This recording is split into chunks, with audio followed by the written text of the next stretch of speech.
আসসালামু আলাইকুম। আশা করছি সবাই ভালো আছেন এবং সুস্থ আছেন। আজকে আমরা সেমিকন্ডাক্টর তাপগতিবিদ্যা থেকে সেমিকন্ডাক্টর অর্থাৎ সবগুলো সেকেন্ড পেপারের কোশ্চেন সলভ করব। এখানে 150টার মতন কোশ্চেন আছে আপনাদের। এই কোশ্চেনগুলোর পাশাপাশি এগুলার বেসিক আপনাদেরকে আমি তো বলেই দিব সুন্দর করে যতটুকু পারি। আপনাদের সর্বোচ্চ চেষ্টা করতে হবে এই কম সময়ের মধ্যে আপনারা যে ফিজিক্স সেকেন্ড পেপারটা আজকে আমি দিব এই পর্যন্ত শেষ করবেন। প্লাস আপনাদের গতকালকে আগামীকাল আরেকটা পরীক্ষা হবে ফিজিক্সের উপরে। আজকে তো বায়োলজির পরীক্ষাটা হচ্ছে। তো আপনাদেরকে বলবো এই কোশ্চেনের সাথে সাথে চট্টগ্রামের কোশ্চেনগুলো শেষ করা, ডাবের কোশ্চেনগুলো শেষ করা এবং 7 কলেজের আপনাদের যে যাদের জয়কলি বইটা আছে সেটাও করতে পারেন। করলে অনেক উপকার হবে আপনাদের জন্য। সবসময় মনে রাখবেন আপনারা বেসিকটা শিখেন, কোশ্চেন মুখস্থ করে গিয়ে পরীক্ষাতে বসবেন, কোনো লাভ হবে না। তো চলেন আমরা শুরু করি আজকে। প্রথমে আমরা তাপগতিবিদ্যা দিয়ে শুরু করব। তাপগতিবিদ্যা, বিসমিল্লাহির রহমানির রহিম। তো প্রথম যে ম্যাথটা আছে, ম্যাথটা না, যে ইয়াটা আছে, পি ইকুয়াল টু ধ্রুবক সমীকরণটির কোন সময় প্রক্রিয়াকে সমর্থন করে। আমি এটা বলছি, পি ইকুয়াল টু আপনাদের পি ইকুয়াল টু 1/b।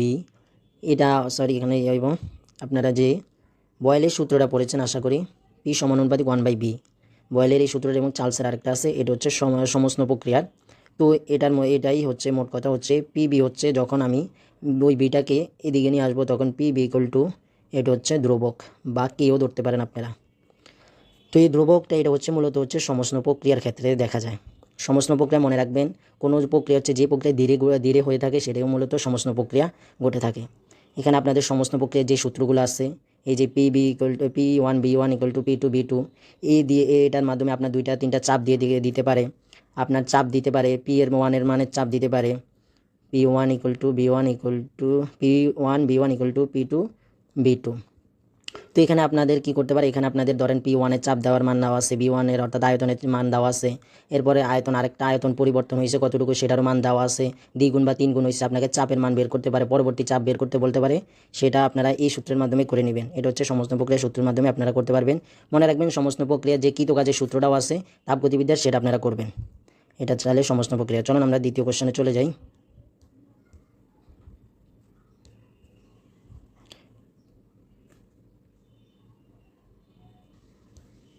এরপরে দেখেন, দ্বিপারমাণবিক গ্যাসের জন্য মোলার আপেক্ষিক তাপদ্বয়ের অনুপাত গামা কত। এটা হচ্ছে 1.4।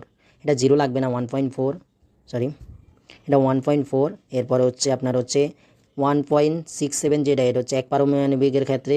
এরপরে দ্বিপারমাণবিকের ক্ষেত্রে হচ্ছে 1.4, ত্রিপারমাণবিকের ক্ষেত্রে হচ্ছে 1.33। এগুলো অবশ্যই মনে রাখবেন, সাতকলের জন্য এগুলো খুবই গুরুত্বপূর্ণ। এরপরে দেখেন আমরা পরবর্তী কোশ্চেনে যাই। এরপরে দেখেন, একটি কার্নোইন ঝিল তাপ উৎস ও তাপ গ্রাহকের তাপমাত্রা 327 ডিগ্রি সেলসিয়াস ও 127 ডিগ্রি সেলসিয়াস। ইঞ্জিনটির দক্ষতা কত। এখন এই ম্যাথটা আপনারা কীভাবে করতে পারেন। দক্ষতার ম্যাথ যদি কেউ না করে যান 7 কলেজের জন্য, অবশ্যই সে একটা মার্ক হারাবেন আমার মনে হয়। এই সূত্র দিয়ে এটা আপনাদের করতেই হবে। দক্ষতার যে সূত্রটা আছে, এখানে আপনারা যে সমস্যাটা মূলত পড়েন, আপনারা অনেকে এই যে তাপ উৎসের মান কোনটা এটাই আপনারা অনেকে বুঝতে পারেন না। আপনারা অনেকে তাপ উৎস কোনটা, তাপ গ্রাহকের মান কোনটা এটাই বুঝতে পারেন না। এখানে হয়তো দেওয়া আসছে তাপ উৎস প্রথমে, তাই এটা হচ্ছে তাপ উৎসের মান এবং তাপ গ্রাহকের মান। মনে রাখবেন, দক্ষতা যখন নির্ণয় করতে দেওয়া হবে তখন যে দুইটাই দেওয়া থাকুক না কেন মানটা, তাপ উৎস বা তাপ গ্রাহকের যে মানটা আপনারা বড় দেখবেন সেটা সবসময় নিচে দিবেন। দক্ষতার যে সূত্রটা আছে আমি দেখিয়ে দিচ্ছি। দেখেন, দক্ষতার সূত্র হচ্ছে 1 আমরা যেহেতু তাপমাত্রা নিয়ে করছি তাহলে হচ্ছে T2/T1। এর হচ্ছে সূত্র ইন্টু এরপরে আছে 100%, ইন্টু 100% দিবেন এখানে পার্সেন্ট। তো এটা মূলত সূত্র। এখন আপনারা এই যে T1 যেটা দেওয়া আছে এটাতে আপনারা এই যে 327 কি বসাবেন। কখনো কেউ যদি 327 T1-এ বসান এবং 127 T2-তে বসান তাহলে আপনারা যে মানটা পাবেন সেটা সম্পূর্ণ ভুল, কারণ এখানে তাপমাত্রাগুলো ডিগ্রি সেলসিয়াসে দেওয়া আছে। আপনাদের অবশ্যই এটা ক্যালভিনে নিতে হবে। আর ক্যালভিনে নিতে হলে এটাতে 327-এর সাথে আপনারা 273 যোগ করবেন। 273 এভাবে যোগ করবেন। এই 73-এর সাথে যদি আপনি 27 যোগ করেন সেটা হবে কত, 100। আর 200-র লগে 200-র সাথে 300 যোগ করলে কত হয়, 500। আর এই যে আপনি 100 পাইছেন, মোট হয়েছে কত, 600। যদি আপনি T2-র মধ্যে তাহলে T1-এর মান পাইছেন আপনি 600, এখানে 600 T1-এর মান 600 বসাবেন, 600। এরপরে দেখেন T1-এর ক্ষেত্রে 600, এরপরে T2-র ক্ষেত্রে হচ্ছে 127-এর লগে 273, 27-এর সাথে 273-এর মধ্যে 73 যোগ করেন 100, আর 200-এর সাথে 100 কত হয়, 300, 100, 400। এগুলো হাতে কলমে আপনাদের পারা লাগবে। দেখেন এখানে যদি আমি 400 বসাই, আমি হাতে কলমে আরও ছোটো করে নিতে পারি। এখানে এই যে 0 0 0 0 আমি কাটতে পারি, এবং 2 দ্বারা যখন আমি কাটবো 2 একে 2, 2 দুগুণে 4, 2 বসবো, 3 দুগুণে 6, 3 বসবো। তাহলে আমি মূলত পাচ্ছি কত, এখানে মূলত এই সব বাদ আমি শেষে পাচ্ছি মাত্র 2/3। আর আমি এটাকে যদি করি তাহলে আমি নিচে পাবো 3 আর উপরে পাবো কত, উপরে পাবো 1।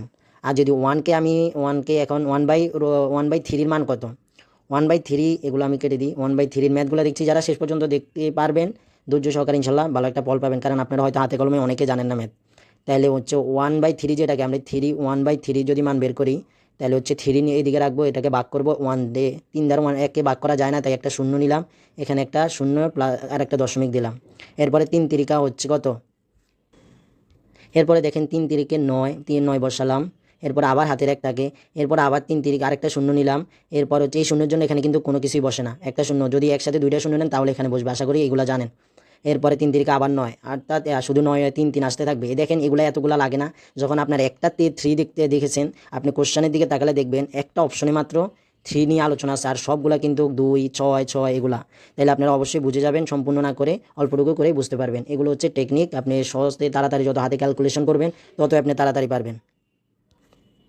এরপরে দেখেন আমরা পরবর্তী কোশ্চেনে চলে যাই। সেটা হচ্ছে কি, সেটা হচ্ছে 10 গ্রাম পানিকে আমরা 0 ডিগ্রি সেলসিয়াস হতে 10 ডিগ্রি সেলসিয়াস এ উত্তপ্ত করা হলে এন্ট্রপির পরিবর্তন। এখানে এন্ট্রপির পরিবর্তনের মানটা চেয়েছে।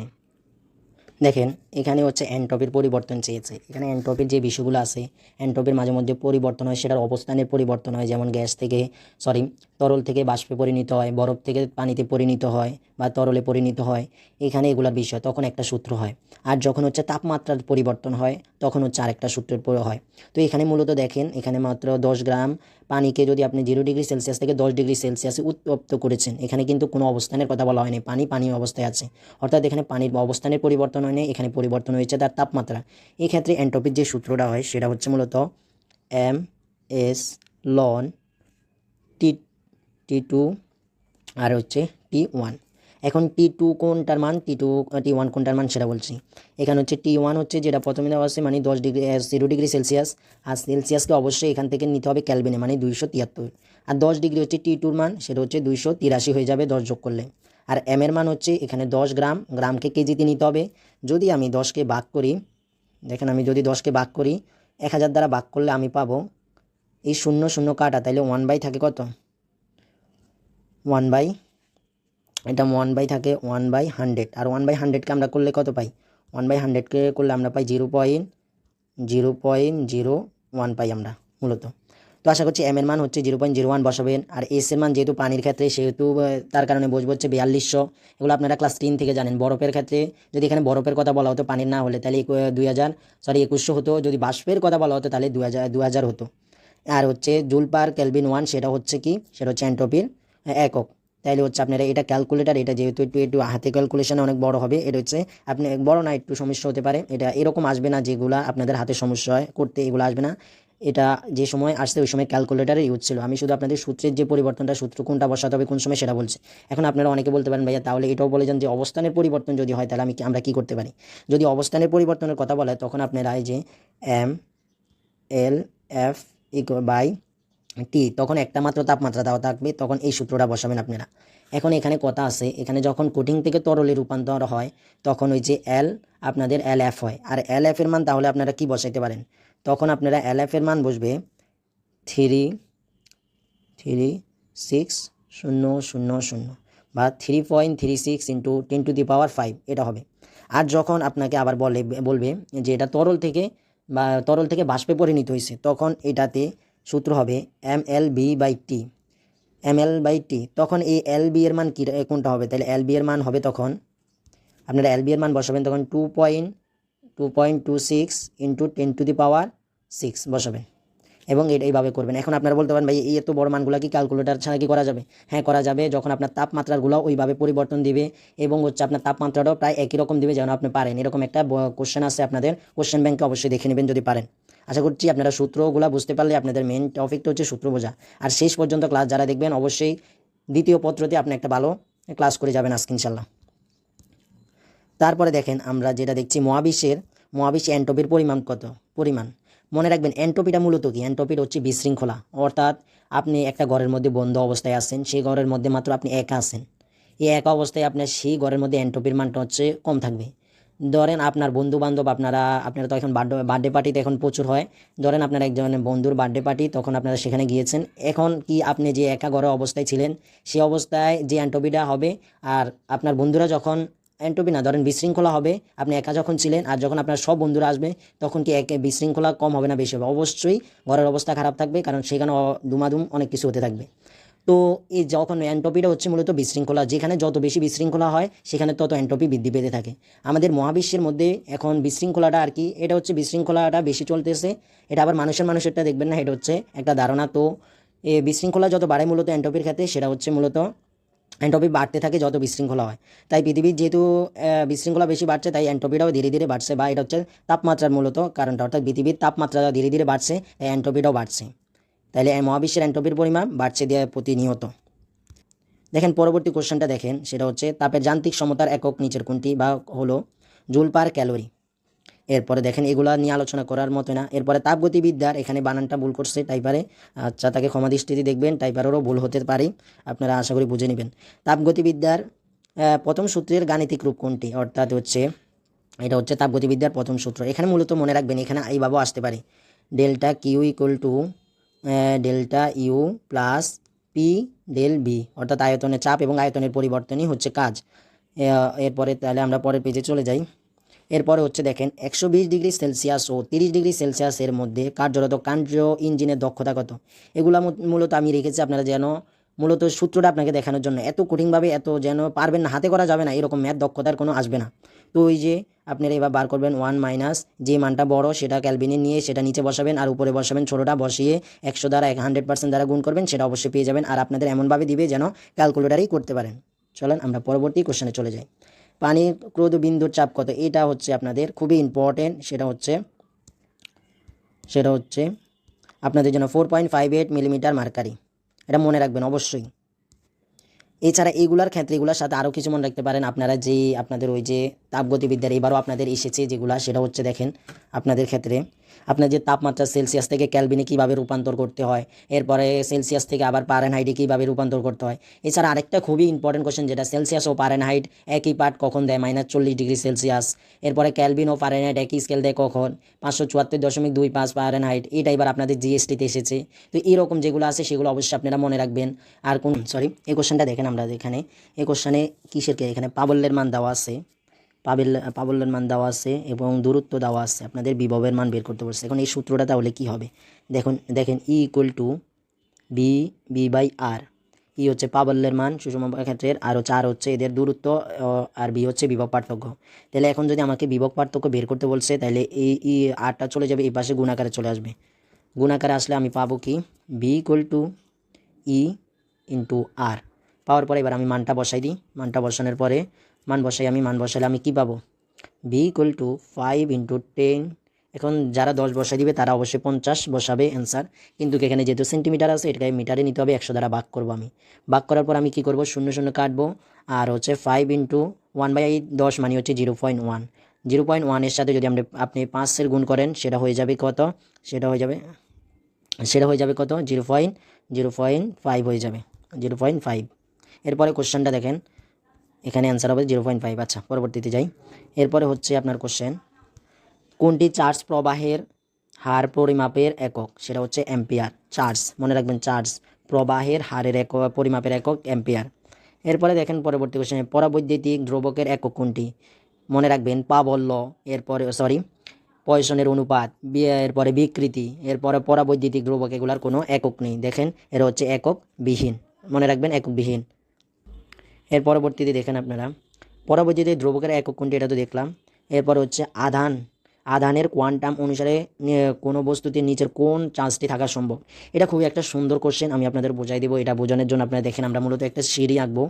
সিঁড়ি আঁকলে আমরা যদি সিঁড়ি দিয়ে একটা ধরেন নিচতলা থেকে আপনারা যদি আঁকা হয় নাই, নিচতলা থেকে আপনারা যদি একটা সিঁড়ি দিয়ে উপরে ওঠেন, সিঁড়ি দিয়ে উপরে যেভাবে ওঠেন মূলত সেটা হচ্ছে কি আপনার একটা সম্পূর্ণ করে উঠতে হয়, এরপরে আরেকটা। এখন যদি আপনি এই যে সিঁড়ির যে ইয়াটা থাকে এইটার অর্ধেকে কি দাঁড়াইতে পারবেন না। এটা মূলত হচ্ছে কোয়ান্টামের ক্ষেত্রে হচ্ছে আপনার এখানে ভাগ করে দেখতে হবে যে কোনটার পূর্ণ মানটা আসে, অর্থাৎ যেটার আপনার ইলেকট্রনের যে চার্জ আছে, ইলেকট্রনের চার্জের মান হচ্ছে যেটা দেখাই দিচ্ছি পুরা। আপনার ভাগ করতে হবে এই যে এই সবগুলা মান দিয়ে আপনাকে 4.6 আপনি বসাতে হবে ইন্টু 10 9 সরি 10 ইনভার্স 90 এটাতে ভাগ করতে হবে আপনার 1.6 ইন্টু 10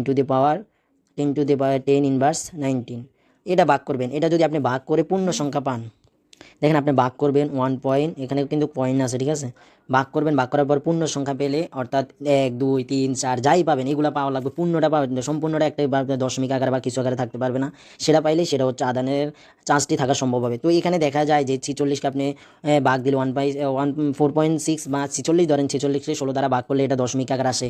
যদি আপনি 16 32 দ্বারা 32কে 16 দ্বারা ভাগ করেন তাহলে আপনি 2 পাচ্ছেন, এটা সম্পূর্ণ। এর কারণে 62কে 16 দ্বারা ভাগ করলে দশমিক পাবেন, 94কে 16 দ্বারা ভাগ করলে দশমিক পাবেন। তাহলে এখানে হচ্ছে মূলত অ্যান্সারটা হয় কত, 3.2 ইন্টু 10 ইনভার্স 19 কুলুম।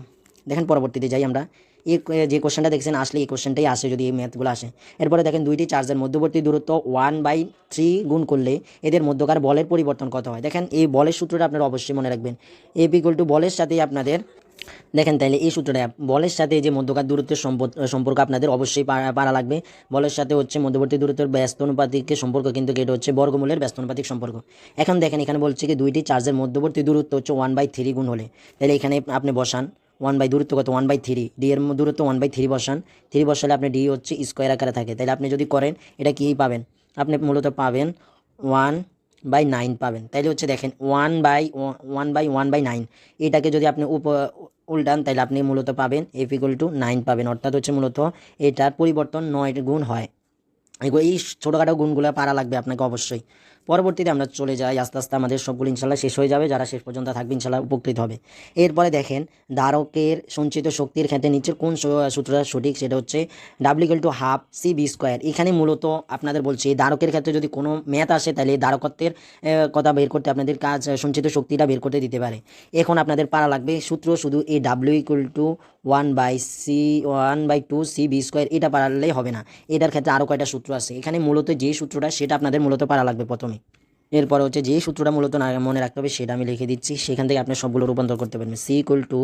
যেটা মনে রাখবেন Q/B, এটা হচ্ছে মূলত ধারকের সূত্র। Q/B, এটার থেকে আপনার সঞ্চিত শক্তির যেটার মান দেওয়া থাকবে সেটাতে রূপান্তর করতে পারবেন। কিভাবে দেখেন এখানে দেখেন আমরা প্রথমে হচ্ছে W সঞ্চিত শক্তি পাইছি 1/2 CB²। এখন ধরেন আপনার বি এর মান দেওয়া নেই, এখানে আপনার মান দেওয়া আছে কিসের, আপনার মান দেওয়া আছে কিউ চার্জের মান দেওয়া আছে, তখন আপনি কোন সূত্রটা বসাবেন, তখন আপনি দেখেন B = আপনি যে মূলত যে সূত্রটা জানেন, যে সূত্রটা আপনি C/Q/B জানেন, C/Q/B জানেন, এই সূত্র থেকে আপনি ধরেন এখন বি এর মানটা বাদ দিতে চান, তাহলে আপনি কি কোনটা পাবেন, তাহলে আপনি পাবেন B = Q/C পাবেন। তাহলে আপনি এই বি এর জায়গায় এই মানটা বসাই দেন, বসাই দিলে আপনি কি পাচ্ছেন আমি দেখাচ্ছি। তাহলে আপনি বসাইলে আপনি পাবেন যে, এছাড়া আরেকটা আছে ত্রুটিপূর্ণ স্কেলের যে ম্যাথটা, সেটা অবশ্যই আপনারা পারতে হবে, এগুলাই প্রায় চলে আসে। আর ত্রুটিপূর্ণটা ভাই হাতে কলমে করা যায়, আপনারা অবশ্যই যারা পারেন তারা অবশ্যই করবেন, যারা ইউনিভার্সিটি এবং ইঞ্জিনিয়ারিং প্রিপারেশন নিছেন তাদের কাছে সহজ, যারা ভার্সিটি নিছেন তাদের কাছে হাতে কলম সহজ, যারা ইঞ্জিনিয়ার নিছেন এখনও কোথাও হয় নাই, আশা করছি আপনাদের চান্স হয়ে যাবে 7 কলেজে ইনশাল্লাহ। এরপরে দেখেন আমরা তাপমাত্রার পরিবর্তনগুলোর স্কেলগুলোর আপনারা অবশ্যই স্কেলের ম্যাথগুলো আমি এখানে রাখিনি, কিন্তু আপনাদের করতে হবে। পরবর্তীতে দেখেন এখানে হচ্ছে একটি কার্ণচক্র রুদ্রতাপীয় প্রসারণ কয়টি, একটি কার্ণচক্রের রুদ্রতাপীয় প্রসারণ কয়টি। দেখেন এখানে কিন্তু ভালো করে পড়বেন, এখানে মাত্র বলেছে কি রুদ্রতাপীয় প্রসারণের কথা বলেছে, কিন্তু রুদ্রতাপীয় পরিবর্তন হয় দুইটা, একটা সংকোচন একটা প্রসারণ। এখানে শুধু চেয়েছে শুধু রুদ্রতাপীয় প্রসারণ কয়টা, একটা। মনে রাখবেন সমস্ত প্রক্রিয়ার ক্ষেত্রে পরিবর্তন হয় দুইটা, প্রসারণ এবং সংকোচন, কিন্তু সমস্ত প্রক্রিয়ার ক্ষেত্রে প্রসারণ হয় একটা। এটা মূলত হচ্ছে আপনাদের যে কার্নর যে চক্রটার গ্রাফটা আছে সেটা দ্বারা বোঝানো হচ্ছে, যদিও এখানে আঁকাটা এই যে এই গ্রাফটা দ্বারা আপনাদের বোঝানো হয়েছে, যদিও এটা হয় নাই, এখানে আঁকতে একটু সমস্যা হচ্ছে। তো এরকম মূলত গ্রাফটা আপনাদের বোঝাচ্ছে, মূলত এই যে এই গ্রাফটা মূলত আপনাদেরকে বোঝানোর চেষ্টা করছে, যদিও এখানেও হয়নি, এটা হচ্ছে একটা থাকে সমস্ত প্রক্রিয়ার, এটা রুদ্রতাপীয়, এটা সমস্ত, এটা রুদ্রতাপীয়, এইগুলো আপনাদেরকে বোঝানোর চেষ্টা করেছে আর কি। তো প্রসারণটা মাত্র একটা থাকে। এরপরে হচ্ছে আমরা পরবর্তী এখানে 2 এর দিকে রাইট চলে গেছে, একটা থাকে। এরপরে হচ্ছে আমরা চলে যাই পরবর্তী কোশ্চেনে। সেখানে দেখেন এটা হচ্ছে আপনাদের কিছু ম্যাথ এখানে আছে যেগুলো হচ্ছে আপনাদের হাতে কলমে করা যাবে না, এগুলা রেখে দিছে, টাইপারে করার কিছু নাই, আপনাদের আমি দেখিয়ে দিব সূত্রগুলো। মূলত দেখেন 40 ডিগ্রি সেলসিয়াস তাপমাত্রা 1 মোল অক্সিজেন, এখানে মূলত অক্সিজেন একটু টাইপারে ভুল লিখতে পারেনি, করার কিছু নেই, অক্সিজেন লিখতে ওর এটা দিয়ে দিছে অক্সিজেন, এটা মূলত অক্সিজেন গ্যাসকে ধীরে ধীরে, এই যে আমি সমস্ত প্রক্রিয়া যখন বলেছিলাম তখন বলেছি ধীরে ধীরে, প্রসারিত করে আয়তন দ্বিগুণ করলে সম্পূর্ণ কৃতকাজ কত। এখানে কৃতকাজ চেয়েছে। দেখেন আমি বলেছিলামই আপনাদেরকে কৃতকাজের সূত্রটা দেখবেন সমস্ত প্রক্রিয়া, এখানে বলে দেয়নি এটা যে সমস্ত প্রক্রিয়া না রুদ্রতাপীয় প্রক্রিয়া। যদি আপনি ধীরে ধীরে দেখেন তাহলে সেটা হচ্ছে সমস্ত প্রক্রিয়া, আর যদি দ্রুত কোনো কিছু ঘটে সেটা হচ্ছে আপনার রুদ্রতাপীয় প্রক্রিয়া।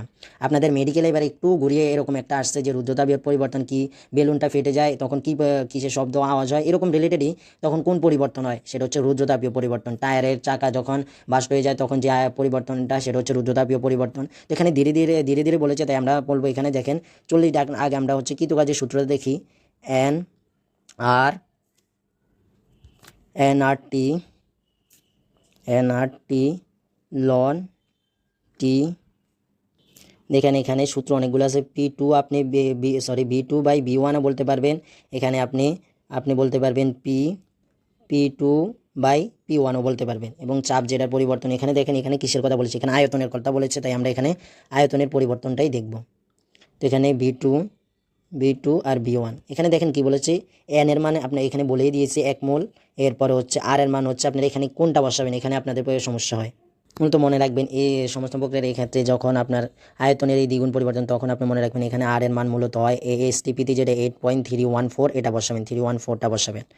এরপরে দেখেন আমরা B2 কি বসাবেন, এখানে মূলত হচ্ছে আয়তনের পরিবর্তন কত হয়েছে, ধীরে ধীরে প্রথমে আয়তন একটা ছিল, এরপর আয়তনের পরিবর্তন দ্বিগুণ হয়ে গেছে, তাহলে B1 যদি শুধু B হয়, আর B2 হবে কি, B2 হবে অর্থাৎ তার পরিবর্তন দ্বিগুণ হয়ে গেছে, তাহলে B2 হবে 2B। এখন হচ্ছে আপনি যদি B2-র ক্ষেত্রে বসান 2B, এবং হচ্ছে B1-এর ক্ষেত্রে শুধু B বসান, তাহলে উপরে নিচে BB কাটা যাবে এবং হচ্ছে শুধু 2 থাকবে। তাহলে মূলত থাকছে এখানে আমাদের মূলত কি, এখানে মূলত আমাদের থাকছে এন এর মান তো 1, এটা ধরেও লাভ নেই। এরপরে হচ্ছে 8 আর এর মান আছে, আর এর মান আপনারা বসাবেন। এরপরে হচ্ছে আপনাদের তাপমাত্রার পরিবর্তন 40-এর সাথে 273 আপনারা 40-এর সাথে 273 আপনারা যোগ করবেন। যোগ করার পরে হচ্ছে 313 ডিগ্রি পাবেন, 13 কেলভিন পাবেন, সেটা আপনারা করবেন। এটা মূলত ক্যালকুলেটারের কাজ, এগুলো হচ্ছে আপনাদের না, যদিও আপনারা এটা পারলে মুখস্থ করে নিতে পারেন, এটা আপনাদের আসলেও আসতে পারে। এটা আপনার মূলত হচ্ছে আপনাদের সূত্রগুলো বুঝিয়ে দিতে পারছি কিনা এবং হচ্ছে কোন ক্ষেত্রে কোনটা ব্যবহার করবেন সেটা মনে রাখবেন। যে সমস্ত প্রক্রিয়াতে আপেক্ষিক তাপটা অসীম হয়, এছাড়া হচ্ছে কৃতকাজ বেশি হয় রুদ্রতাপীয় হতে, যখন এদের আয়তন একই থাকে। যখন রুদ্রতাপীয় কোনো কিছু করছেন আপনি, তো রুদ্রতাপীয় সেখানে রুদ্রতাপীয় প্রক্রিয়া থেকে কৃতকাজ বেশি হবে সমস্ত প্রক্রিয়া, কিন্তু সেখানে একটা শর্ত আছে যে আপনাদের আয়তন অর্থাৎ বি এর মান সমান হতে হবে, তাইলে আপনাদের যে কৃতকাজটা পাবেন রুদ্রতাপী এবং সমস্ত প্রক্রিয়া, তার মধ্যে আপনি কৃতকাজ বেশি পাবেন সমস্ত প্রক্রিয়ার ক্ষেত্রে। এরপরে চলেন আমরা পরবর্তী পেজে চলে যাই। সেখানে হচ্ছে কি, দুইটি বস্তুর ঘর্ষণের ফলে উৎপন্ন তাপের প্রক্রিয়াটি কি, সেটা হচ্ছে কি অপ্রত্যাবর্তী প্রক্রিয়া। আর হচ্ছে মনে রাখবেন যেখানে ঘর্ষণ, এই ঘর্ষণের কারণে তো বিশৃঙ্খলা সৃষ্টি হয়, তাপ সৃষ্টি হয়, তাপ বিশৃঙ্খলা এগুলো সৃষ্টির কারণে হচ্ছে মূলত এন্ট্রপি বৃদ্ধি। এন্ট্রপি বৃদ্ধি মানে মনে রাখবেন অপ্রত্যাবর্তী প্রক্রিয়াতে এন্ট্রপি বৃদ্ধি পায়, প্রত্যাবর্তীতে এন্ট্রপি কি হয়, স্থির থাকে। আশা করি বুঝতে পেরেছেন। পরবর্তী আমরা পেজে চলে যাই। এরপরে দেখেন এন্ট্রপির SI একক হচ্ছে কি জুল কেলভিন/1, এটা আমি একটু আগেও দেখেছি, এটা আর দেখানোর বিষয় না। এরপরে দেখেন পরবর্তীটা, প্রত্যাগামী প্রক্রিয়া একটি কি, তাপগতীয় প্রক্রিয়া। প্রত্যাগামী প্রক্রিয়া একটি হচ্ছে তাপগতি প্রক্রিয়া, এখানে এন্ট্রপি স্থির থাকে, আর এটা হচ্ছে ওই যে ঘর্ষণের ফলে দুইটা বস্তুর ঘর্ষণ, সেটা অপ্রত্যাবর্তী প্রক্রিয়া। চলুন আমরা পরবর্তী পেজে চলে যাই। দেখেন এটা আমরা হচ্ছে কোশ্চেনটা, যদি 2 ক্যালোরি তাপ সম্পূর্ণরূপে কাজে রূপান্তরিত হয় তবে কাজের পরিমাণ কত। এখন আপনার মনে হতে পারে ভাই এটা কি কোশ্চেন আবার। দেখেন আপনি এটা পারতে হলে আপনার একটা জিনিস জানতে হবে, সেটা হচ্ছে কি 1 ক্যালোরি সমান কত জুল। 1 ক্যালোরি হচ্ছে সমান 4 হচ্ছে 4 পয়েন্ট আছে এখানে 4.2 জুল। এখন দেখেন 1 ক্যালোরি সমান যদি 4.2 ক্যালোরি হয়, তাহলে 2 ক্যালোরি সমান কত, অর্থাৎ আপনি যদি 4.2কে গুণ করেন 2 দ্বারা, তাহলে আপনি পাবেন 8.4 জুল। আশা করি বুঝতে পেরেছেন।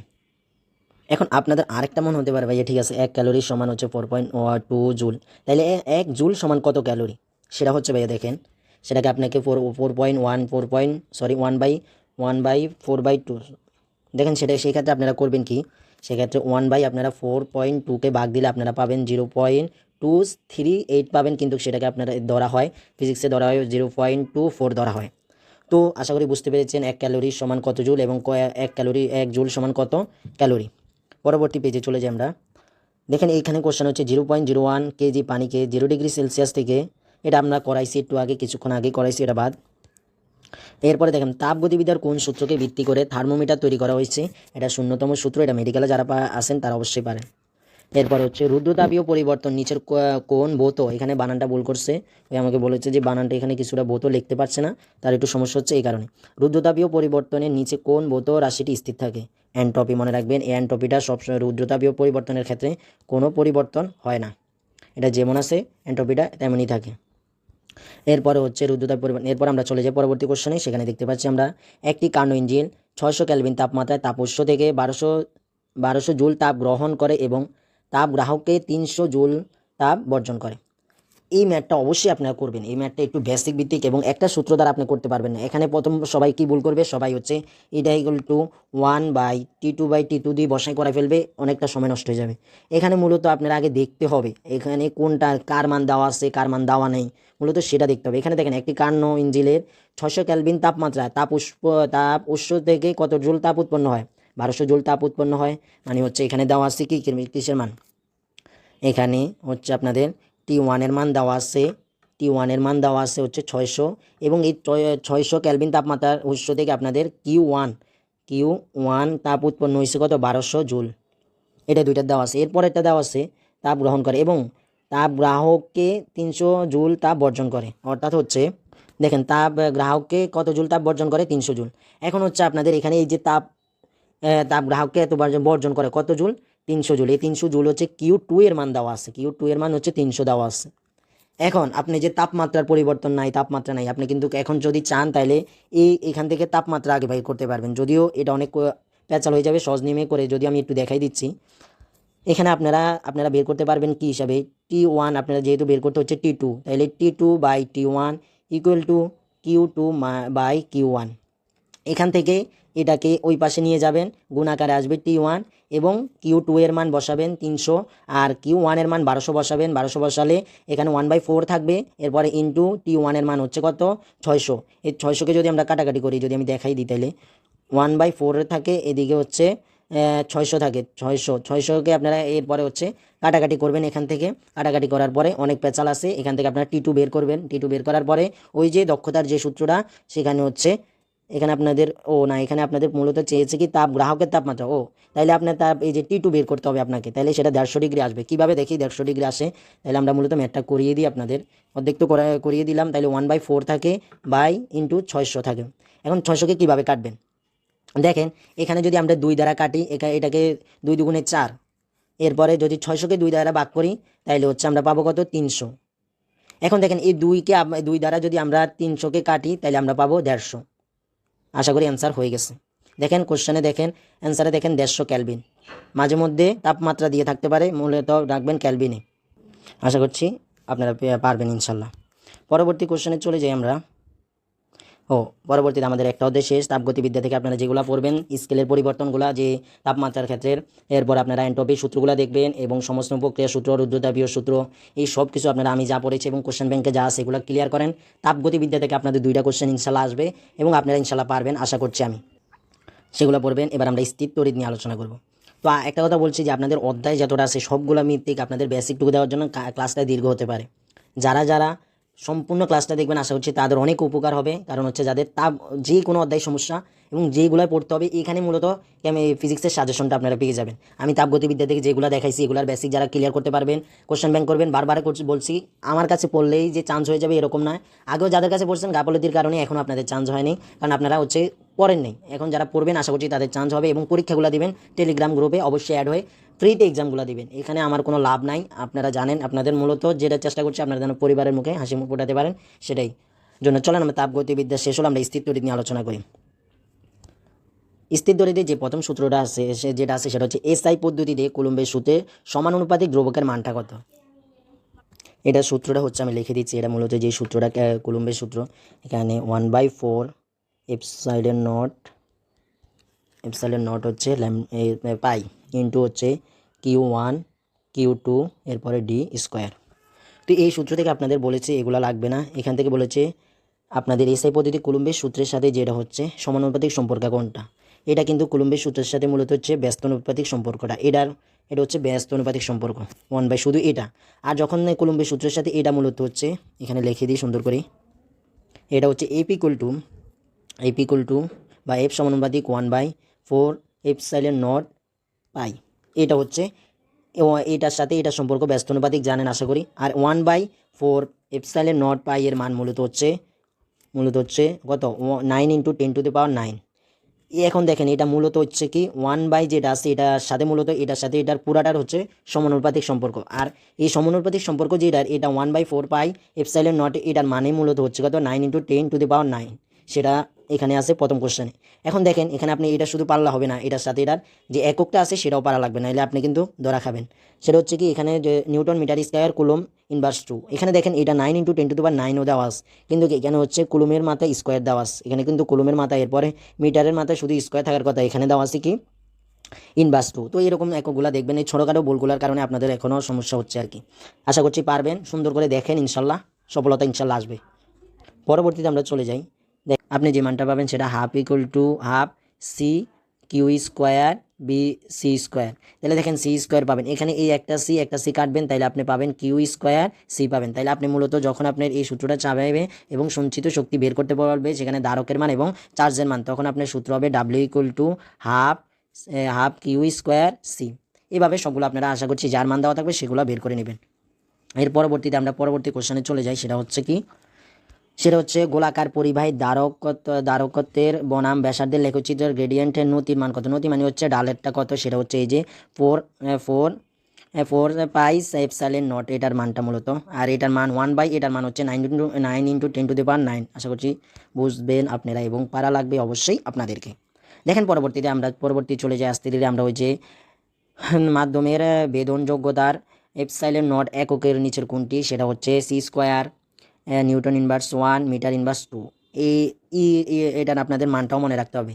যেমন দেখেন এপসাইলন নট 8.854 × 10⁻12।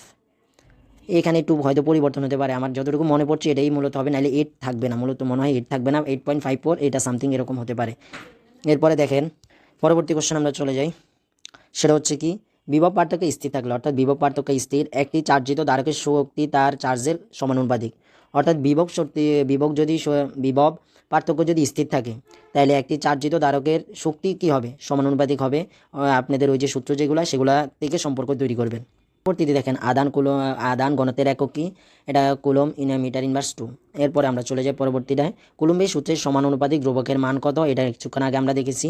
এর পরবর্তীতে দেখেন একটি দ্বিপোলার জন্য তড়িৎ, এটা ভুল করেছে ওকে একটু ক্ষমা দৃষ্টিতে দেখবেন। একটি দ্বিপোলারের জন্য তড়িৎ প্রাবল্যের নিম্নরূপে পরিবর্তিত হয় কোনটি, এটা মনে রাখবেন। তড়িৎ দ্বিপোলারের ক্ষেত্রে হচ্ছে আপনি যে কুলম্বের যেটা জানেন সেটার বা বিভবের ক্ষেত্রে যেটা জানেন সেটার হচ্ছে পাওয়ার বেড়ে যায়, অর্থাৎ দ্বিপোলারের ক্ষেত্রে পাওয়ার বাড়ে। দেখেন আপনি এখানে হচ্ছে আমরা প্রাবল্যের ক্ষেত্রে দেখছি কি আর ইনভার্স কিউব, কিন্তু যদি এখানে বিভবের কথা বলতো তখন হয়তো আর ইনভার্স 2। যদি এখানে বলা হতো একটি দ্বিপোলারের জন্য তড়িৎ বিভবের নিম্নরূপ পরিবর্তিত কোনটি, তখন এটা বসতো। আর যেহেতু তড়িৎ প্রাবল্যের কথা বলছে তাই সেটা হচ্ছে আর ইনভার্স 3। পরবর্তীতে চলে যায় আদান বিভবের গুণফলের একক কি, একক হচ্ছে জুল।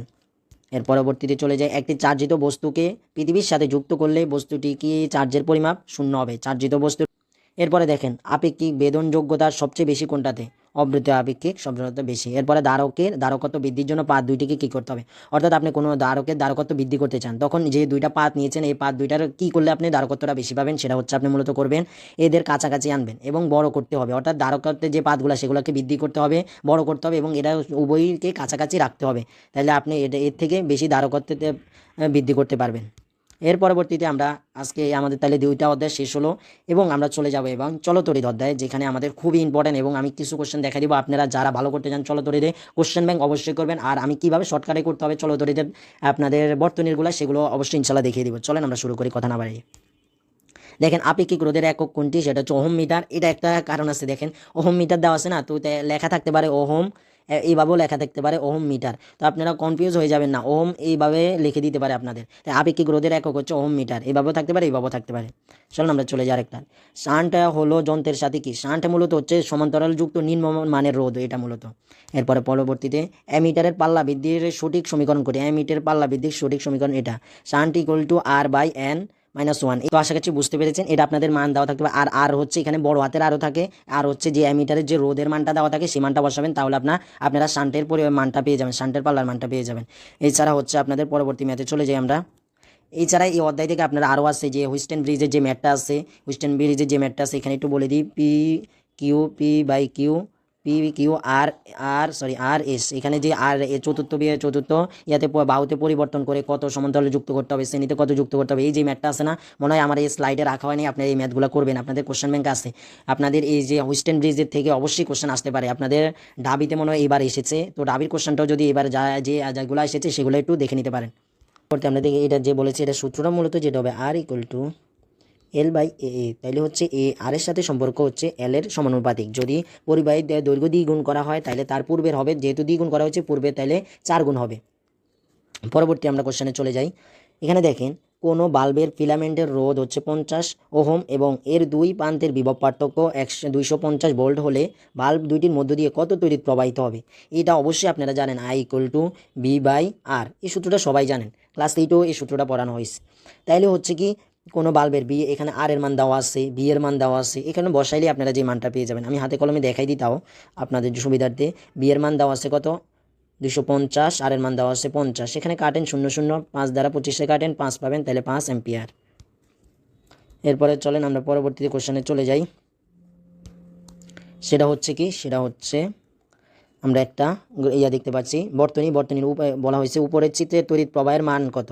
এখানে বর্তনীটা দেখেন, এখানে হচ্ছে কি একটা দেওয়া আছে কত, একটাতে আর অর্থাৎ রোধ দেওয়া আছে 5, আর এখানে ছোট আর যেটা দেওয়া আছে, এখানে মূলত আমি বলে দিই আর একটা আছে যেটা 5 এবং ছোটো আর আছে যেটা হচ্ছে 0.5। এই ছোটো আর বলছি কিন্তু এটার আসল কারণটা বলছি, এই ছোটো আর কিন্তু হচ্ছে অভ্যন্তরীণ রোধ, আর এই বড় আর হচ্ছে শুধু রোধ, আর হচ্ছে তার হচ্ছে যে মানটা সেটা হচ্ছে কত দেওয়া আছে, যে মানগুলো দেওয়া আছে, আর এর মান দেওয়া আছে 5, অভ্যন্তরীণ রোধ দেওয়া আছে 0.5, এরপরে ওহম, এরপরে এর মান দেওয়া আছে 11 সরি।